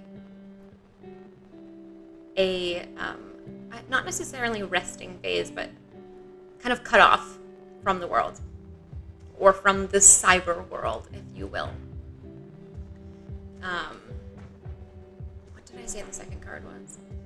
What's holding you back? Is this Three of Swords?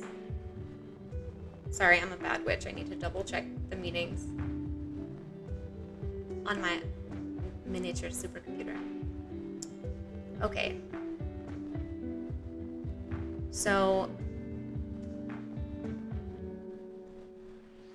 something that's holding you back from success in cyber is that someone or something has hurt or disappointed you, and it may have been very unexpected and felt like a huge setback, and that, like,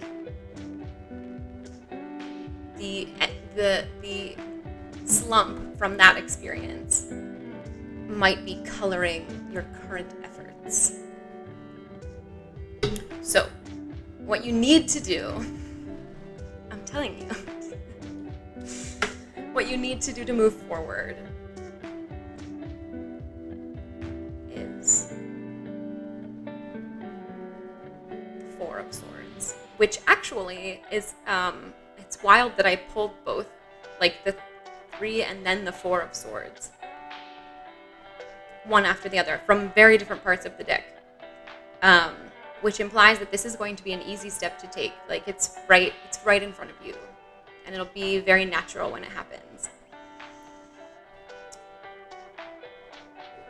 What you need is rest and recuperation, because you might be really burnt out, deeply exhausted, like emotionally as well, from whatever like hurt or betrayal has been weighing you down and holding you back. So, yeah. I know it can seem that way, but you have to. You have to. There are many, many studies that prove that the brain does not work as well when it's not able to rest. So, there you are, Angry Me Bud. Do you have a follow-up question you'd like to ask the deck?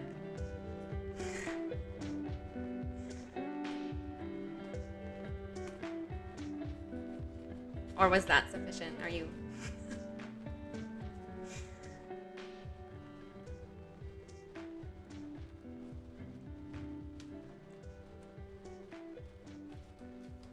Oh, I forgot to show you the cards when I was reading them before. This is the Three of Swords, symbolizing like whatever hurt or betrayal. And this is the Four of Swords. Okay, yeah, like a timing question. symbolizing the need for rest and relaxation and recuperation. Okay. Have you done tarot before, Slybeard? Like, read it or had your cards read? Okay. So you know what? I feel like that's not. I feel like this is the one. Computers now have primary control of critical vehicle functions. Yes, everyone does get betrayed sooner or later in life. This is what I mean about tarot. Like, you make the connections yourself. But it helps you look at things in a new way and link things together that you might not have. Tamino's Hell. I have not heard of Tamino's Hell. What is it?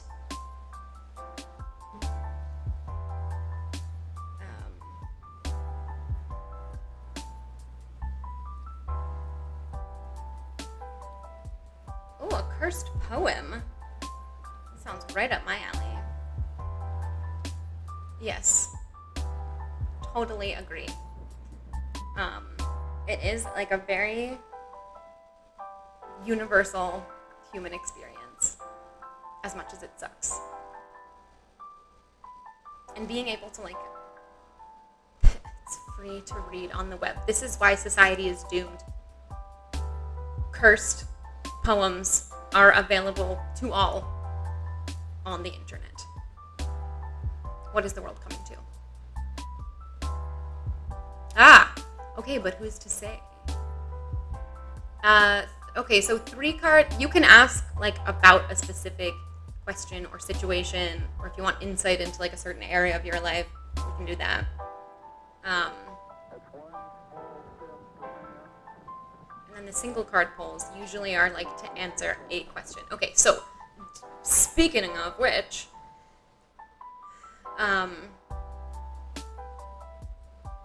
both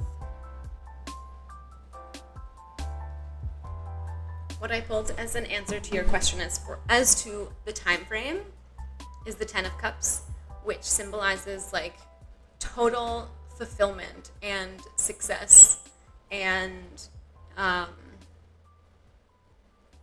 it's very positive. This would imply soon.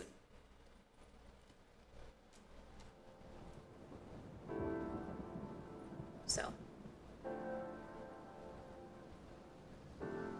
congratulations.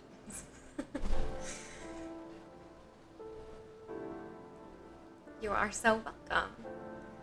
All right, Candlejack, thank you for stopping in. And enjoy your night as well. Okay. Shuffling. Claw overdraw. Is there something specific you would like to ask the deck?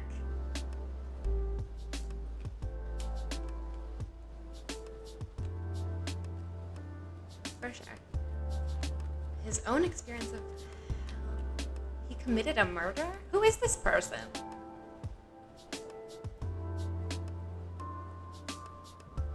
I have never heard of Tamino.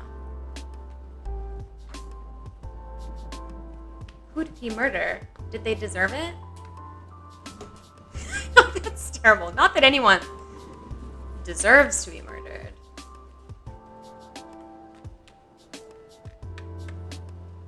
Well, maybe I will.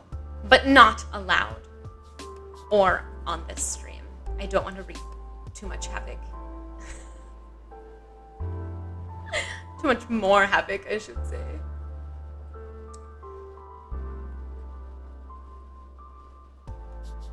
Oh my god. This is a joyous occasion. There shall be bourbon and much rejoicing. I'm still not going to drink any of mine, though, because I need to recover. I didn't even drink that much vodka last night, but you know, like, certain liquors... Yes, exactly that.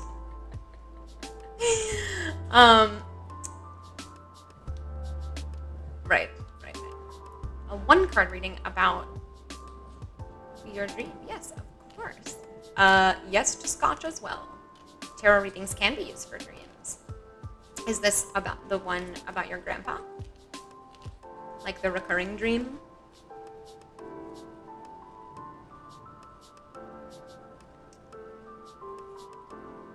Okay. Then, while we're waiting for Claw Overdraw to come back for his 3-card reading, I will do a little 1-card pull. The custom and grease. Oh.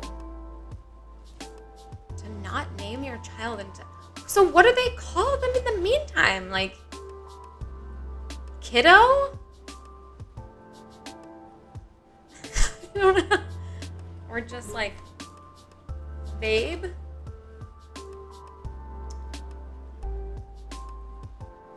Named at 3 months. That's pretty late as well, in my opinion.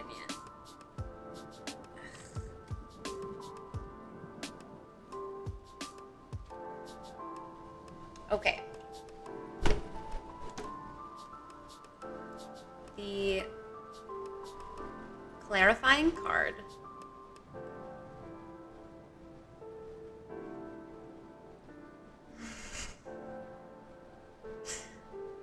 maybe. Yes, dunking the baby in the holy water. It's a necessary step to protect against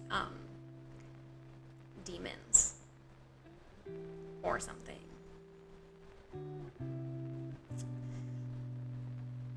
Okay.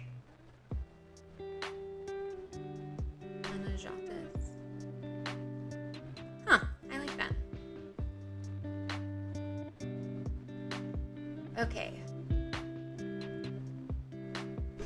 Okay, so the card that I pulled for you... Oh shit, I'm sorry. Just whacked the whole microphone stand. Sorry if that was super loud. So, okay. The 10 of Pentacles. The Pentacles are also known as coins. This card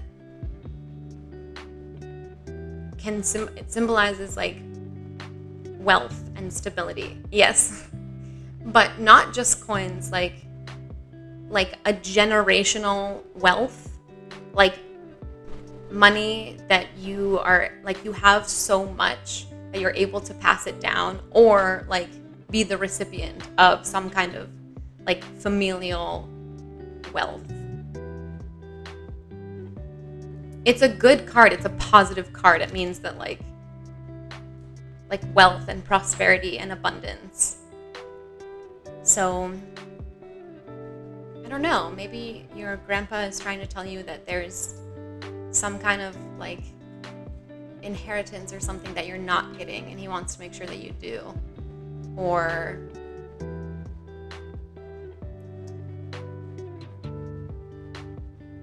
even not necessarily to do with money, although I do agree that like the coins tell more than the card. Yeah, I think my interpretation personally would be that it's concern for you that keeps your grandfather like coming back, almost like haunting you, because he like wants you to have more, like more money, maybe more. I mean, abundance is kind of a loose term. I know, and that's why I actually think it's more likely that these dreams actually have, that like the nightmarish ones actually have positive meanings as well, even though they're like worrisome when they happen.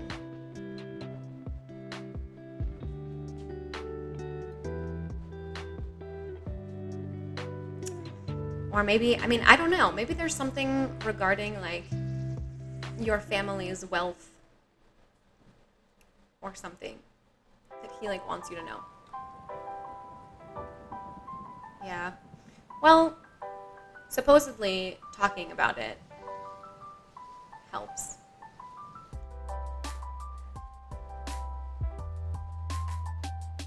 Ah, that makes sense. The whole lack of tourism thing. And yes, Angry Amoeba is the whole like looking into the cards thing. I definitely gave you like a quickie rundown of each one. There's so much more to all of them. But also, when it comes to a reading, like, there is something to be said for, like, which cards show up and the way they relate to each other. So, like, the fact that you got the 3 and 4 of Swords in the same reading. Or if you have a reading that has a lot of court cards, you pull, like, all chalices or all queens or something. Yeah, I remember there was, like, in Greece, there was a whole issue with, like, debt and... I don't remember the specifics of that, though.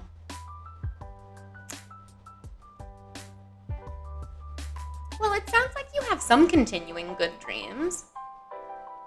Well, yeah, the economy has been kind of bad everywhere since 2008. With varying degrees of... Yeah. Not anymore. Maybe, now that things are opening back up. But also... I think Americans are like very in denial about the fact that the pandemic is not over, because even though vaccines are pretty widely available. Oh, that's good. See? Get those coins.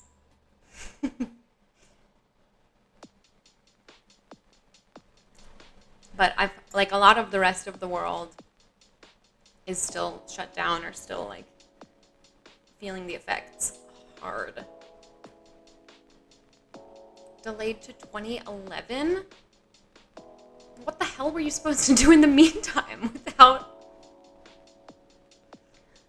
I don't know, man.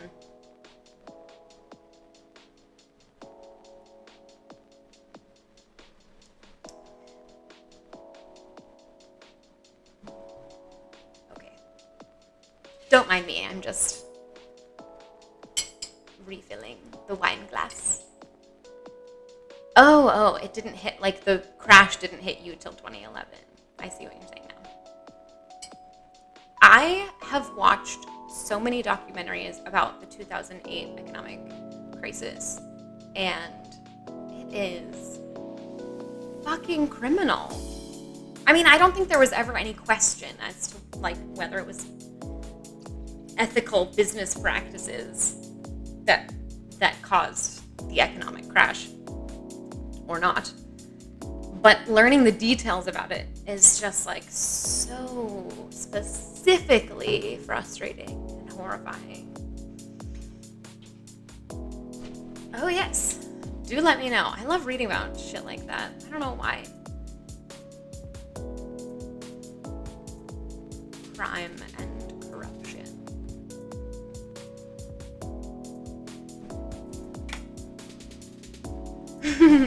Yes, this is not even all of my books back here. I don't think it's even half of them, actually. It's just like what I grabbed first to make my little backdrop. Oh my gosh, economy is so... Don't they call it the gloomy science or something like that? Because it's like so consistently depressing.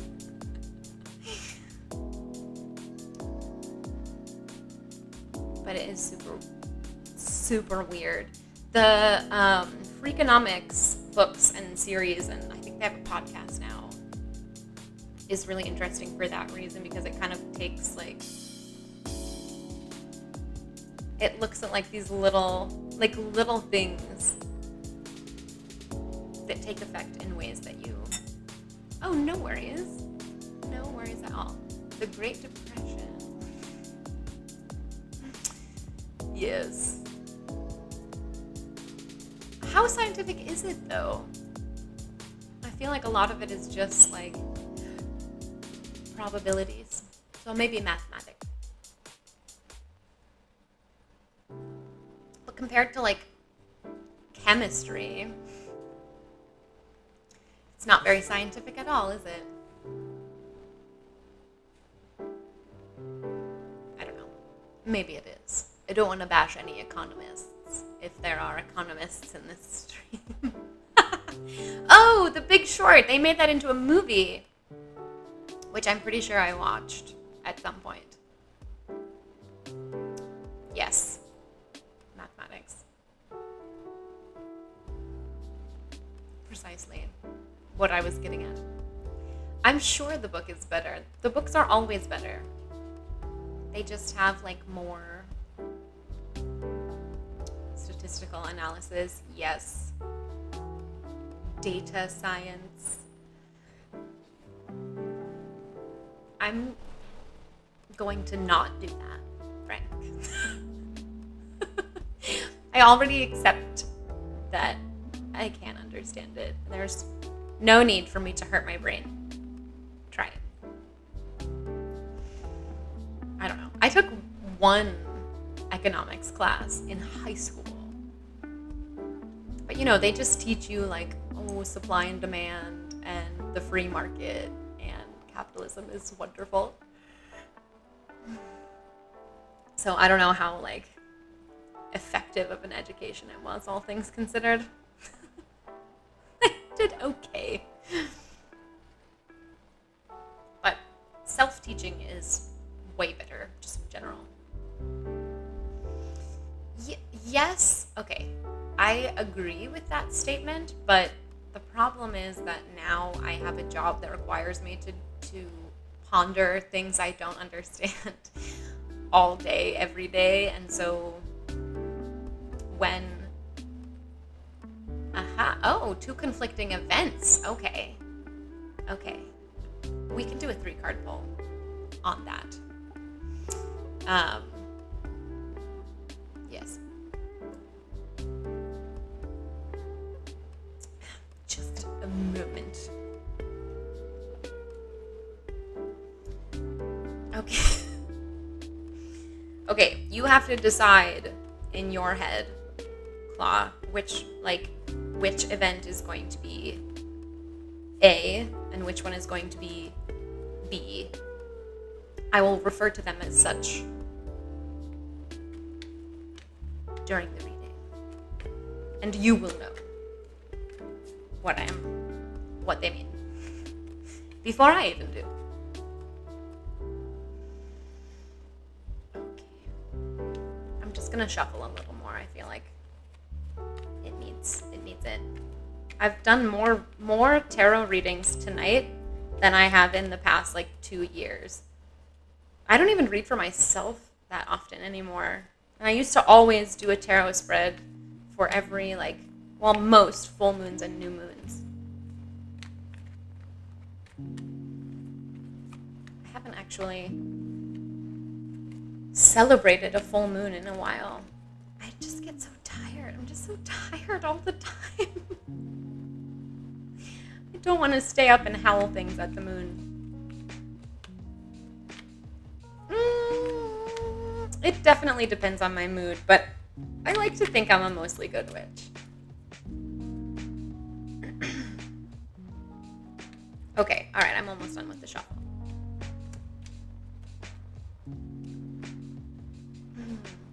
Oh, dream reading is considered a cursed job? That's so interesting. I actually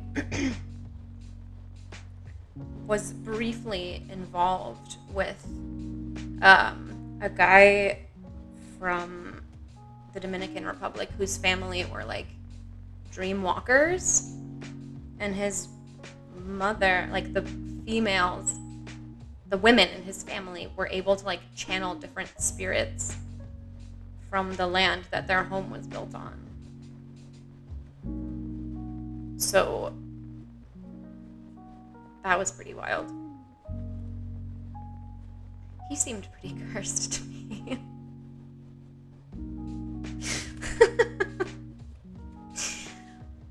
They are very fun to read about. All right, Claw. I'm gonna do the poll. Okay, this is questions for event A. Justice.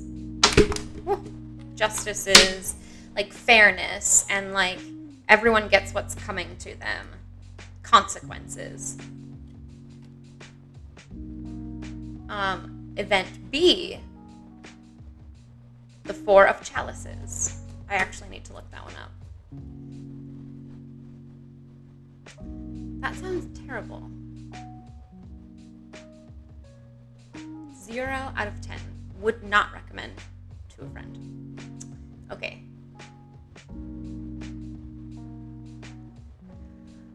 Four of Cups. Okay. So for event B, we're getting the Four of Cups, which is contemplation and reevaluation. It's much more of a, I don't want to say passive, but it seems like, I don't know, like shit might go down at event A. And event B seems like it could be very enlightening. Potentially. Okay, and now for where you stand and where you're at mentally or whatever. Oh, strength. This is a court card. Meaning that you're like in a particularly strong position or mindset right now. So this would imply that you could be successful at either. Like you definitely could handle whatever shit went down at event A. But yeah, I don't know, I'm getting like some kind of conflict almost. That you'd need to be like prepared for some kind of confrontation or like, I don't know.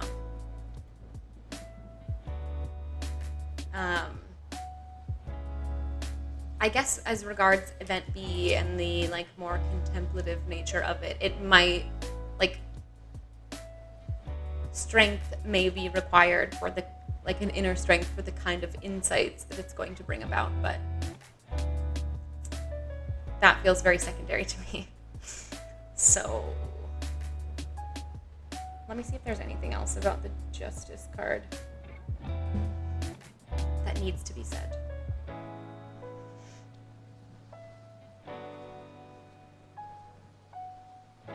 Okay, yeah, no. I said what I said. Justice, fairness, truth. Oh, like some kind of truth. Some kind of difficult truth might come to light at event A.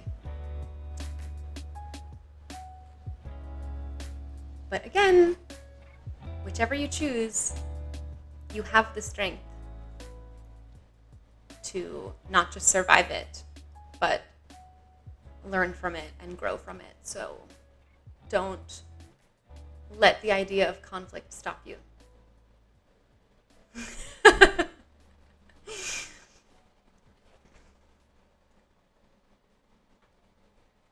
But if you're looking for like calm, event B is definitely the way to go.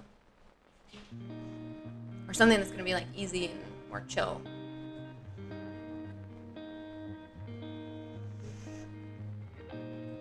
Does that answer your question? Do you want to pull a clarifying card or anything?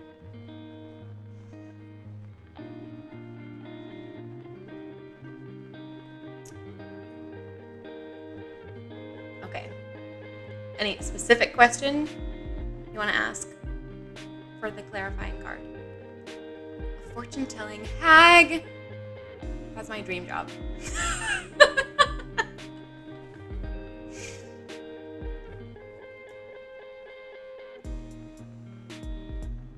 Okay, Claude, was there a clarifying question or just like in general? Oh, will the opportunity come up again for event 1?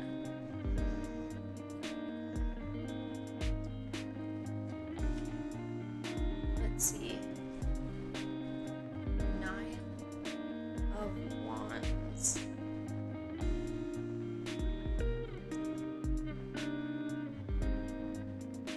I know that the Wands,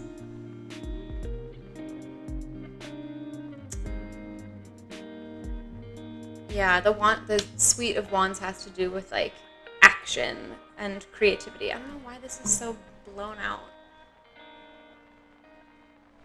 There it goes. There we go.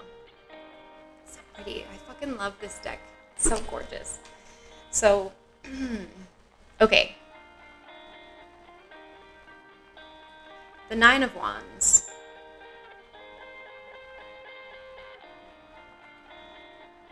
it symbolizes resilience and persistence, which implies like a certain long-term implication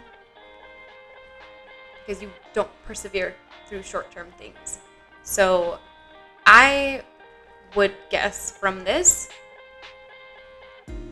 that the opportunity or challenge from event A is one that is going to be in your future regardless. That you're going to need to deal with at some point. So, yes is the short answer, that the opportunity like will come around again. And even further than that, it might be like a recurring theme in the weeks to come. If that makes sense.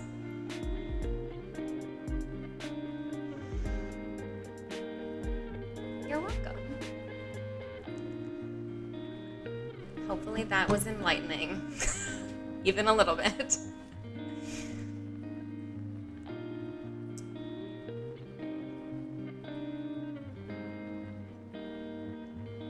All right. How are we all doing?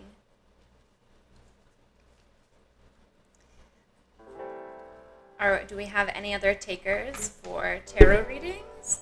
Or shall we get back to the discussion of cryptids? Oh, Cybeard! Yes, I forgot that you wanted one. Ask away.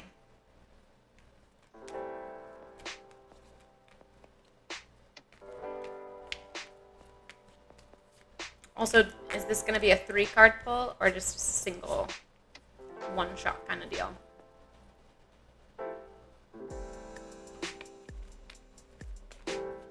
A major purchase, okay. I think a single card pull probably would be best for this kind of question. Because it's so specific. And it doesn't sound like there's a lot of variables, which is what the multiple card pulls are good for.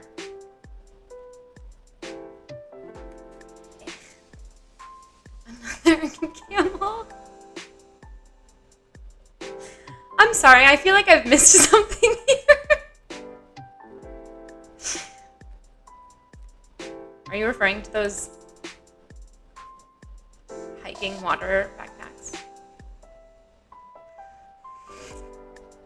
A 3-card pull about your relationship. Yeah, I don't see why not. Ah. A driving lot. So like John Deere, but not John Deere.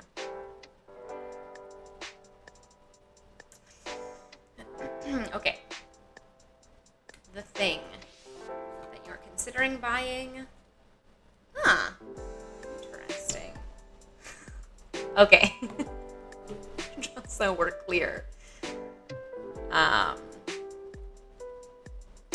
We're grabbing the King of Wands,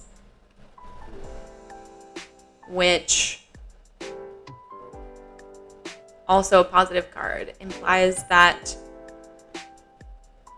this purchase you're considering will increase your prowess in whatever area the purchase is being made, and generally help you to ascend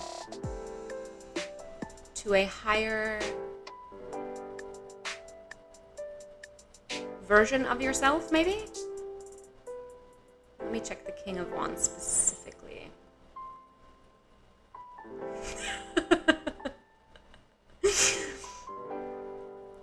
What can I say? They paid me.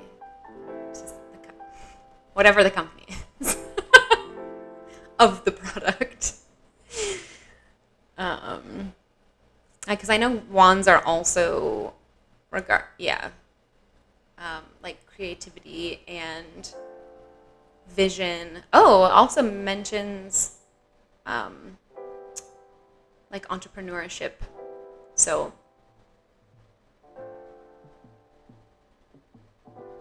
yeah, what I said stands. What I said before.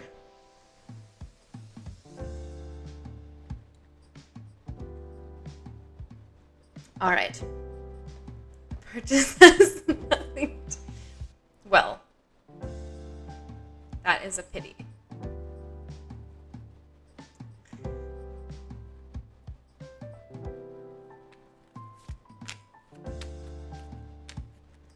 Okay.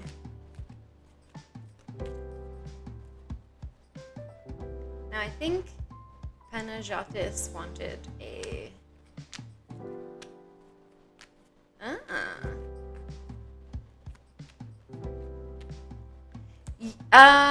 It's up to you how much context you want to provide. Holy shit. Okay. I just got 3 jumpers. Holy shit. What the hell is going on in your personal life right now? Dude,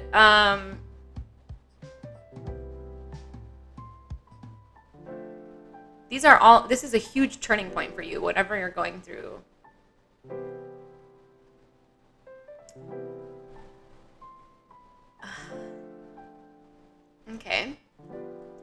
Okay. I'm glad it's going well. Okay. Ill, like, terminally or chronically? Okay, that's fair. Hi, Rams. Welcome to the chat. I'm doing a tarot reading at the moment. We've covered a wide variety of topics, but currently I'm telling the future. Okay, so, okay. Oh, all right. If you need to bounce, that's all good. Thank you for popping by. And we'll catch you next week, maybe. My God, I don't believe in gods of any kind, so, well, I guess believe is a strong word. I don't worship any gods. The truth is not... It's not out there. It's here in this stream. Why not? I will elaborate on this further when I finish this tarot reading, because there's a lot going on here. So,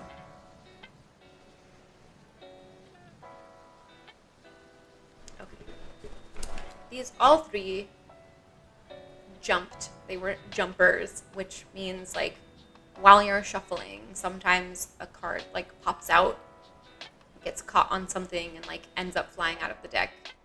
And those cards are called jumpers, and supposedly in a reading, it's because, like, that card is really, really meant to be. Like, you need to see that card specifically. And then also, as I kind of mentioned before, when you get the major arcana, which is, there's like a core. I can't remember how many cards are in the major arcana now. I told you I'm not a very good witch, but the major arcana cards represent, like, big things in our lives, big emotions, big turning points. So the 3 cards, all 3 of them jumped out of the deck together, and all 3 of them are major arcana cards. So, shall we begin? First up is the Empress. This is, I believe someone got the Emperor earlier tonight. This is obviously the female counterpart to that. She is the queen and mother figure of the deck. She generally appears, again, similar to the Emperor, either when you're going to meet someone. Well, see, this is what I'm trying to discern. Because I do think, yeah. I do think so. Because, like, when you...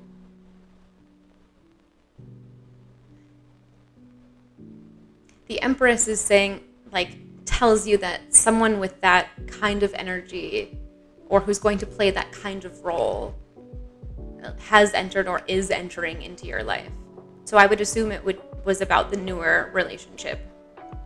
Also, as I mentioned with the Emperor, it could also mean that those are traits that you need to find within yourself to get through, like, whatever comes next. But the Empress also specifically symbolizes, like, abundance and beauty and every good thing, the divine feminine, if you will. Like, every good, yeah. I don't know how much of, like, feminine versus masculine energy y'all are familiar with, but there are, I'm not even going to get into it all because we're moving right along. The next card is the High Priestess. Again, like, super strong feminine energy here, because the High Priestess occurs when there's something that we need to learn that can only be learned through intuition and tapping into the subconscious and connecting with, like, the beyond. The High Priestess is not, like, it shows that you're seeking answers that you're not going to find logically or, like, in a book or through a belief system. So you have to, like, be open to interpreting the signs and symbols in your own life and your own perception of things. And the subconscious is big with the High Priestess. So this is the card that puzzles me a bit, because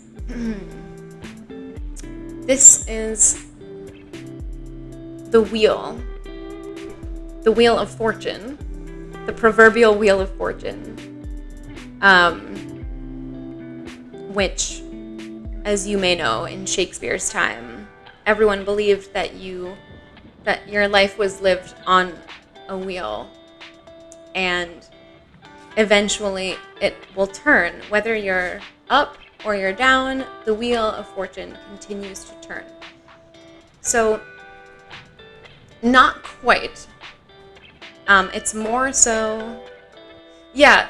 So the wheel of fortune is more like your circumstances are about to change. Like, if you've had a streak of bad luck, good is coming. And if you've had a streak of good luck, you might be laid low pretty soon. So it's hard to say. It can be a good or a bad card when it shows up in a reading. But one thing that's definitely, I mean, obvious is that it's a big turning point, a very emotional one, and there's like a very powerful feminine, emotional, intuitive energy to the reading. Sounds like like it will be super bad. Well, I'm sorry to hear that.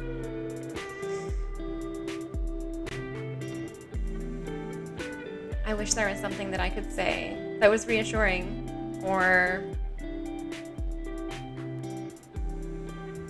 helpful.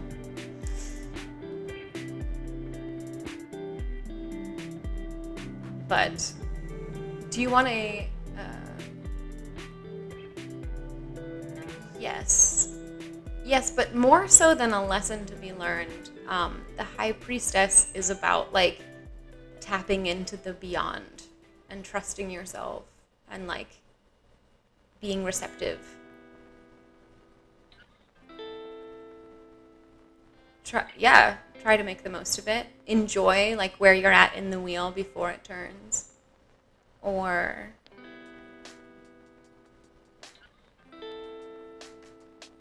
because it's not a bad... Okay, this is going to sound really witchy for a second here. The energy of the reading is intense but not negative. So, like, I don't feel foreboding looking at these cards and doing this reading. I have not gotten the feeling like, oh, things are going to be really bad. But they are going to be really intense. And, like, emotions are going to run very high. And things are going to feel very life and death. Like, just super intense, super,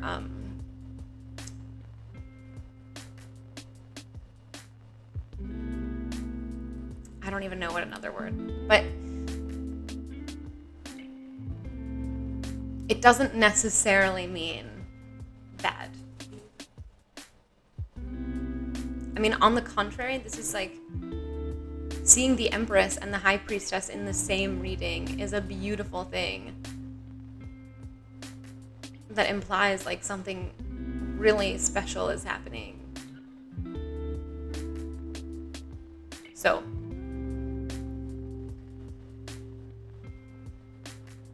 take from that what you will.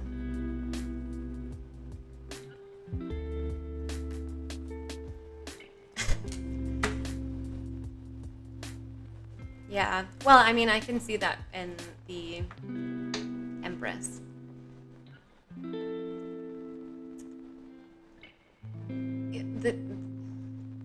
I may lose my witch card for saying this, but tarot cannot definitively tell you what your future is going to be. So don't let it dictate. Don't let it dictate what the next phase of your life is going to look like. Oh, I wasn't even talking to you, Cheesy, but it applies to you as well. All right, Cybeard, you're so welcome for the reading and everything, and sleep well. And thank you for coming by. I really appreciate it. Okay, I'm glad. You're so welcome. Have a good day at work, and I'll see you around. Hopefully.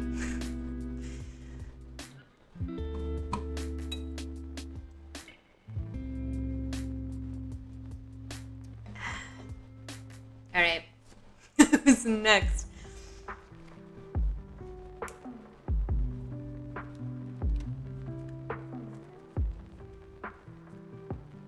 Nobody? I've scared you all off. Yes. Ooh, okay.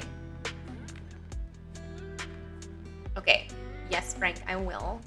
Think about, do you want 3 or 1 card polls? And is there a specific question / area of your life that you particularly are seeking insight into? And Angry Amoeba, my favorite cryptid, while Frank is getting his thoughts together, is probably Mothman. 54 worklet. Okay, I mean, I could pull 1 for each to see where you're at in, like, all areas of your life. Like, I don't know, like personal, work, or like health, work, and love life, maybe. And see how they all kind of interact with each other. Why not? So my love for Mothman while I'm shuffling was mainly, well, but also there is like a like an explanation for the Mothman phenomenon, because there is like a very large bat or something that looks like a man with wings when it's flying. So they actually managed to explain the Mothman phenomena. But I don't think those types of bats are like native to where they were being seen. So there is still like a little room for cryptidity. But I also just love that Mothman blew up on Tumblr as like, and became its own. Okay. Became its own thing.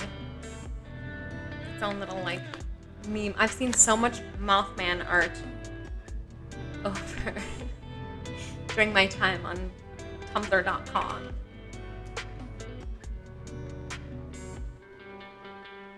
Okay. I have one last card to pull, Frank.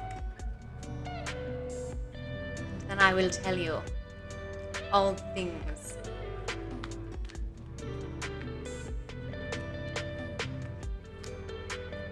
Oh god. Okay, no. It's this one. Interesting.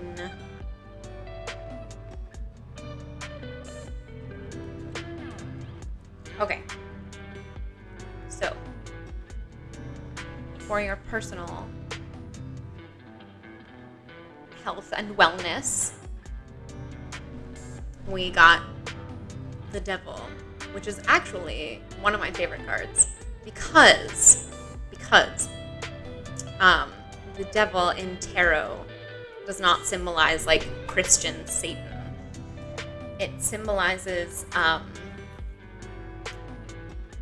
like things that chain us down, like addictions or dependencies, or like safety, like security blanket type thing, like things that we feel we need to function. And when you see the Devil turn up in a reading, it tells you like you absolutely do not have to rely on those things. Like you are not bound to them. The bindings, the shackles are an illusion, and you can set yourself free whenever you so choose. So, I don't know if that relates to anything in your life, but I love seeing that card, because it like just is like a wake up call that like you're stronger than you think, and you like may have hemmed yourself in, and you don't have to continue like bowing to whatever that is.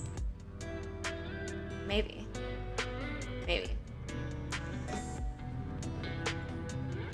Okay. For work life,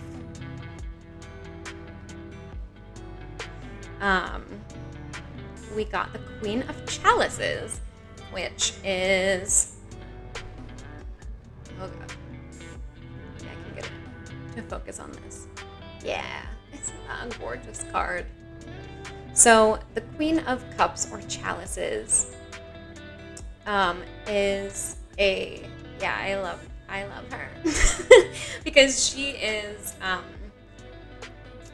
she's the queen of the Suite of Cups, which means she rules over the realm of emotion. So when she turns up in a reading, it means that like this is to do with your work life, by the way. This is the work card. And what I'm about to say may imply otherwise. But when the Queen of Cups shows up in a reading, it shows that like you've reached a point where you are like emotionally stable. You're not at the mercy of your emotions. You're not being tossed around by whatever like new emotion comes your way. But at the same time, you're not stifled either. You've found like an emotional balance that's at a healthy level of like feeling and expressing your emotions, and also not being controlled by them. That you're like in a really good flow emotionally. So, a crossroads at a work situation. Interesting.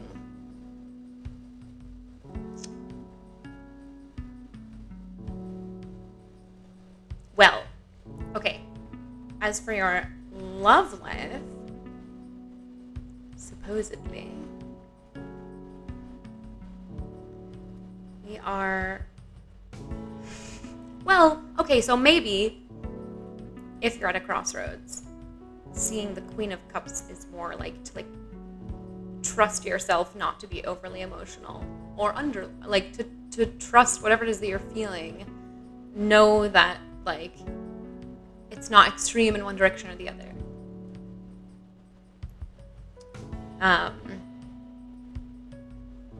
Oh yeah. Thank you. It is good advice. All of the cards are good advice. It just depends which ones pop up.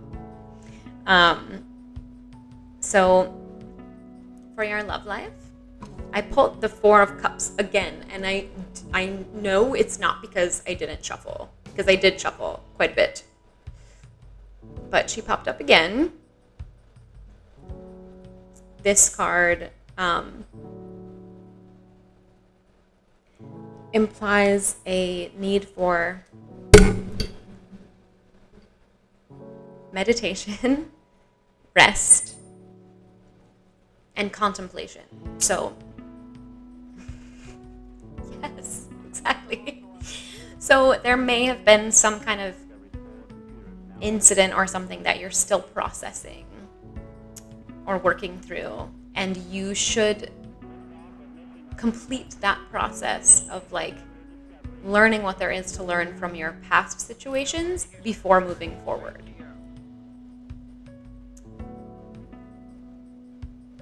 So that is your love life advice. Would you like to pull a clarifying card for any of them?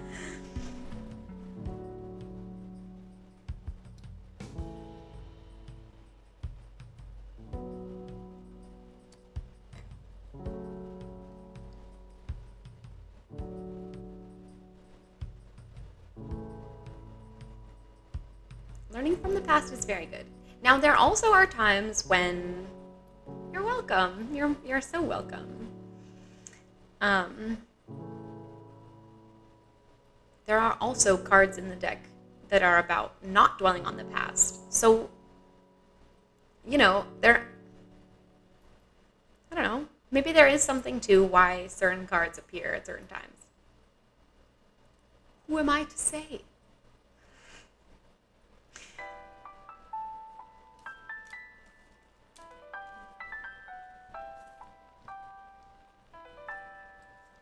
Back in the deck they go. Okay. Your baggage is processed. That's good. That's really good. I've been processing a lot of baggage lately as well, relationship-wise. But in a very good way. And learning from my own past mistakes and bad habits and patterns. It's a very necessary step for self-growth to analyze past behaviors and impulses to better understand oneself. Okay, before I wax philosophical over here, I do want to return to a comment earlier in the chat. The Corona Borealis, I'm not entirely sure what you're referring to.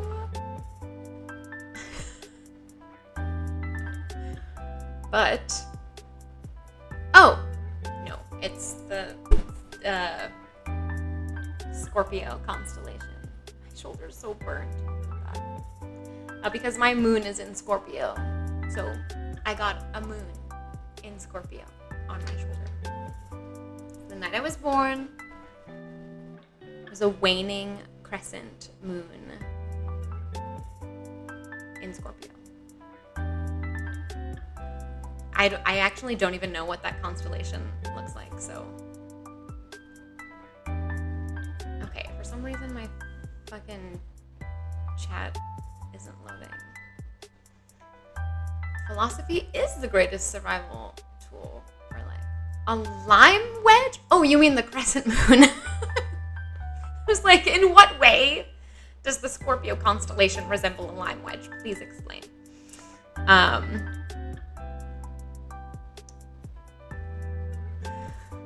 Oh, okay, that constellation does look like a lime wedge. Noted. I will keep an eye out for it. Don't know. Okay. Returning to an earlier question from, I can't find the fucking username. Moving right along. There was a question about why I don't worship any gods. I don't know if that person is even still in the stream or not, but if you are, it's because I can't be sure of any one pantheon or belief system. And so while there are certain like gods and belief systems that resonate with me, that I feel like were I to worship a god, it would be like Persephone, for example, and some of the Slavic pagan gods. But at the end of the day, there's just no way to know like what's out there. And I can't like commit myself to live life according to the guidelines of some otherworldly being without there being proof. Like, these are big lifestyle changes that certain gods ask you to make on their behalf, supposedly. And like, who the universe does not care. I'm kind of a member of that school of thought as well. So yeah, I just think that like everyone should find what works for them. Because some people really like the structure of like an organized religion, and they like the idea of a god telling them what to do. Because it's hard to think for yourself. It's really hard to think for yourself. You have to like second guess everything and consider everything. And like, it's way, way more comfortable to just subscribe to someone else's belief system and be like, you know what? I believe that too, whatever they say. It's way easier to just live your life that way. Comfortable truths, yeah. Yeah. So I understand why people do it, and I also think that like, if that's what works for them, then they should do it. But I also think that like myself and other people who are more questioning, more doubtful, and less in need of an organized religion to connect with the divine, whatever that may be, shouldn't be like judged and should be left in peace to do that as well. Which unfortunately is not the approach a lot of organized religion folks take toward the unfaithful.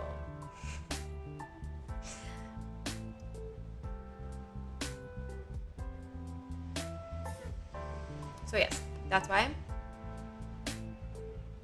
I don't worship any deities.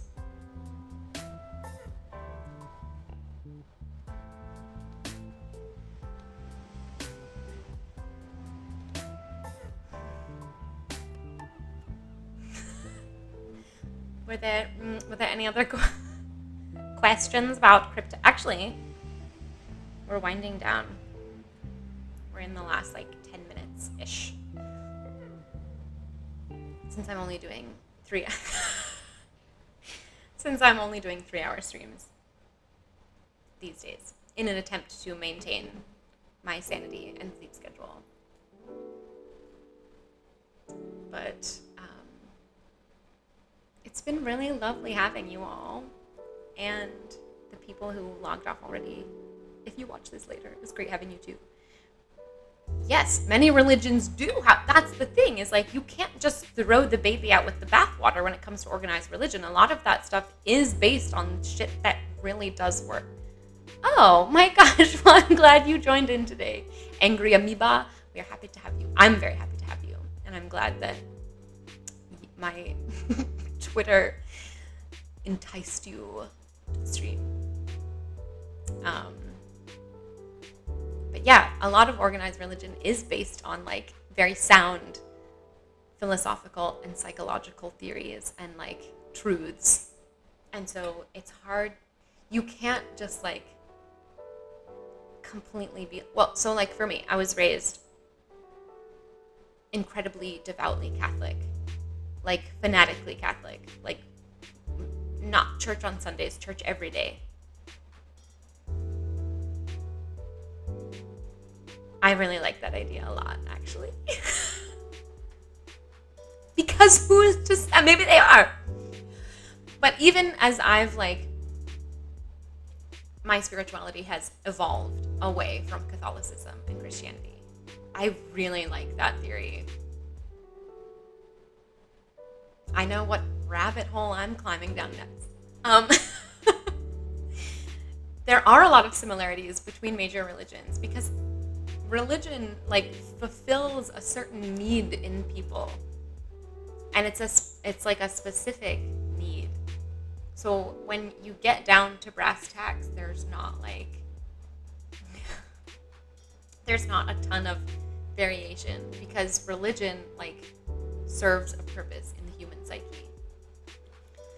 So, and even for me, like who doesn't subscribe to an organized religion, I still like, I don't live a completely unspiritual, like a completely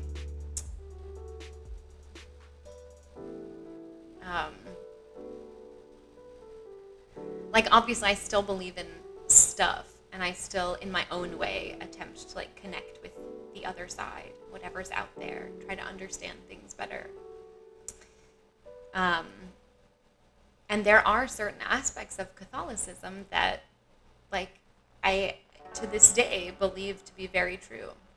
I'm trying to think of one as an example. But I have wine brain, so philosophical thinking is hard.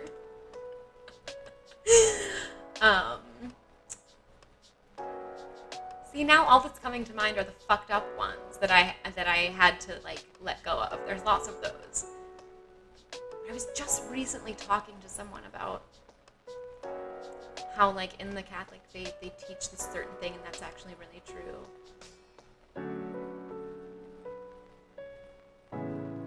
I can't think of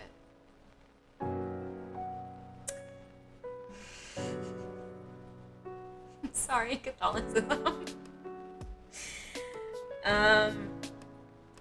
One will come to me in the next 9 minutes or however long I end up continuing to stream. Oh, I know one. Some things are true. Yeah, I agree. I totally agree that even if something is like, well, maybe this is probably true even, but there's no way to know for sure. Oh my God. That's such an interesting perspective. So, okay. The writings of Thomas Aquinas and his perspective on truth and how truth is not like a singular thing. It's like a multifaceted jewel, like a gem. And every little facet of the gem is like a different part of the truth. And so different versions of the truth can exist in the same gemstone, and they're visible at different times depending on like when the light is hitting them, how the light hits the gem, and which facets are illuminated at any given time. And I have always really loved that metaphor the original, but I might have embellished on his original. Oh, you mean the Moses story? Yes, I agree. The covenant was a nuclear device. Oh my god, this is definitely the post-stream rabbit hole that is happening. But yeah, the idea of a multifaceted truth, I still subscribe to that belief, even though I'm not Catholic. And yeah, it's interesting. Well, because a lot of the great philosophers were like church people. Same way a lot of the great musicians were church people, because the Catholic Church was like such a political power in its day that it wasn't like a religion to people back then. It was like the whole culture and everything. So yeah, you could definitely make that argument. But like even more so, because like, for example, in the Middle Ages, when not everyone was literate, the reason that the liturgy of the word, half of the Catholic Mass, came to be was because they would, like, the priests were the only literate people in the entire community. And so the liturgy of the word, they would read aloud to the congregation so that the congregation could still... Hello, Cora.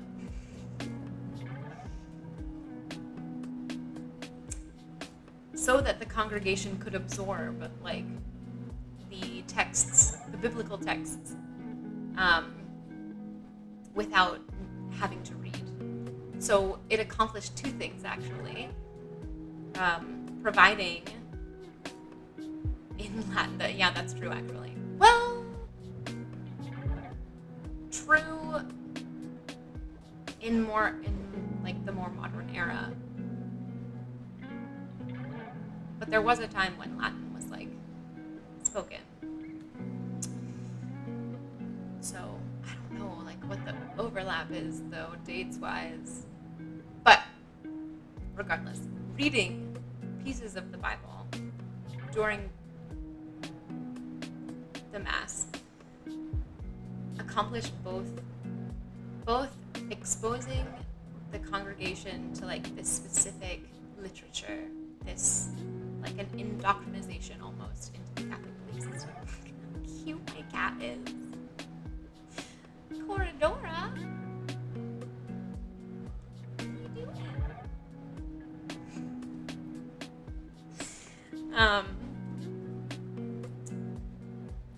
And prevented, like, the whole idea of it precluded the need for anyone else to have to read. And so it set the priests up as these, like, in a position of power in their communities. They were the only ones who could read or write. And so anytime you needed someone to read or write anything, you had to go to the priest. So she is Keaton. She's got such a floof. Yes, honey. Ugh, I love black cats. She's not, actually, Cora is not a black cat. She is a dark gray cat. But she might look black on camera. But she actually looks really similar to like a Russian blue with like the color and texture of her coat. Tail hug. This is how Cora shows affection. She will just like come up to you, press her butt into your side, and then like wrap her tail around whatever her appendage discloses. Ooh. Russian blues are really pretty. See, she was a stray, She was a rescue, and she was born to like a feral cat mom. But her and all of her siblings look like Russian blues. So maybe there was some, maybe like, I don't know, the dad or one of the parents was like a house cat that got out or something. I don't know. She's a very cute cat. She has very pretty green eyes. All right. We are winding down. Once again, thank you so much for coming by and chatting about cryptids and ghosts and dreams and religion and cybersecurity and doing tarot readings. It's been a blast. I have really enjoyed. And aliens. Oh my god, how could I forget? That sounds so cute, right? Such a cute cat. And on that note, hopefully I'll see you guys on Monday, where I'm gonna attempt to tackle the next level of Over the Wire. God, that was such a shit show last week, but you know what? This is why I'm doing what I'm doing, because I'm so bad at it, and I would like to get better.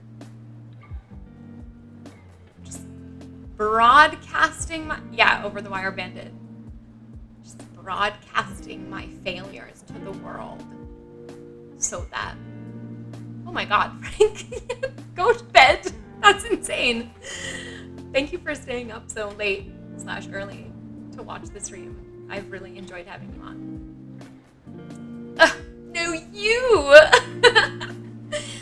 I got to level 10 last week, but it was like pulling teeth. It was so bad. But you know what I'm hoping is, if in the future someone who is like a complete and total beginner finds my page and watches my early stuff after I've gotten good at this, they're gonna be like, see, she did it, and she was useless when she started.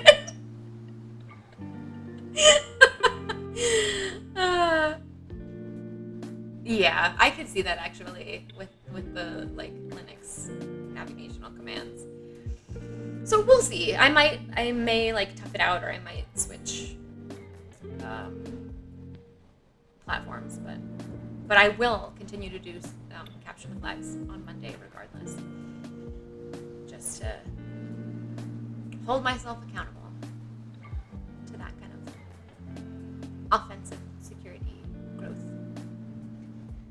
So, okay. All right. Hopefully I'll see you guys on Monday, and if not, then like next Wednesday.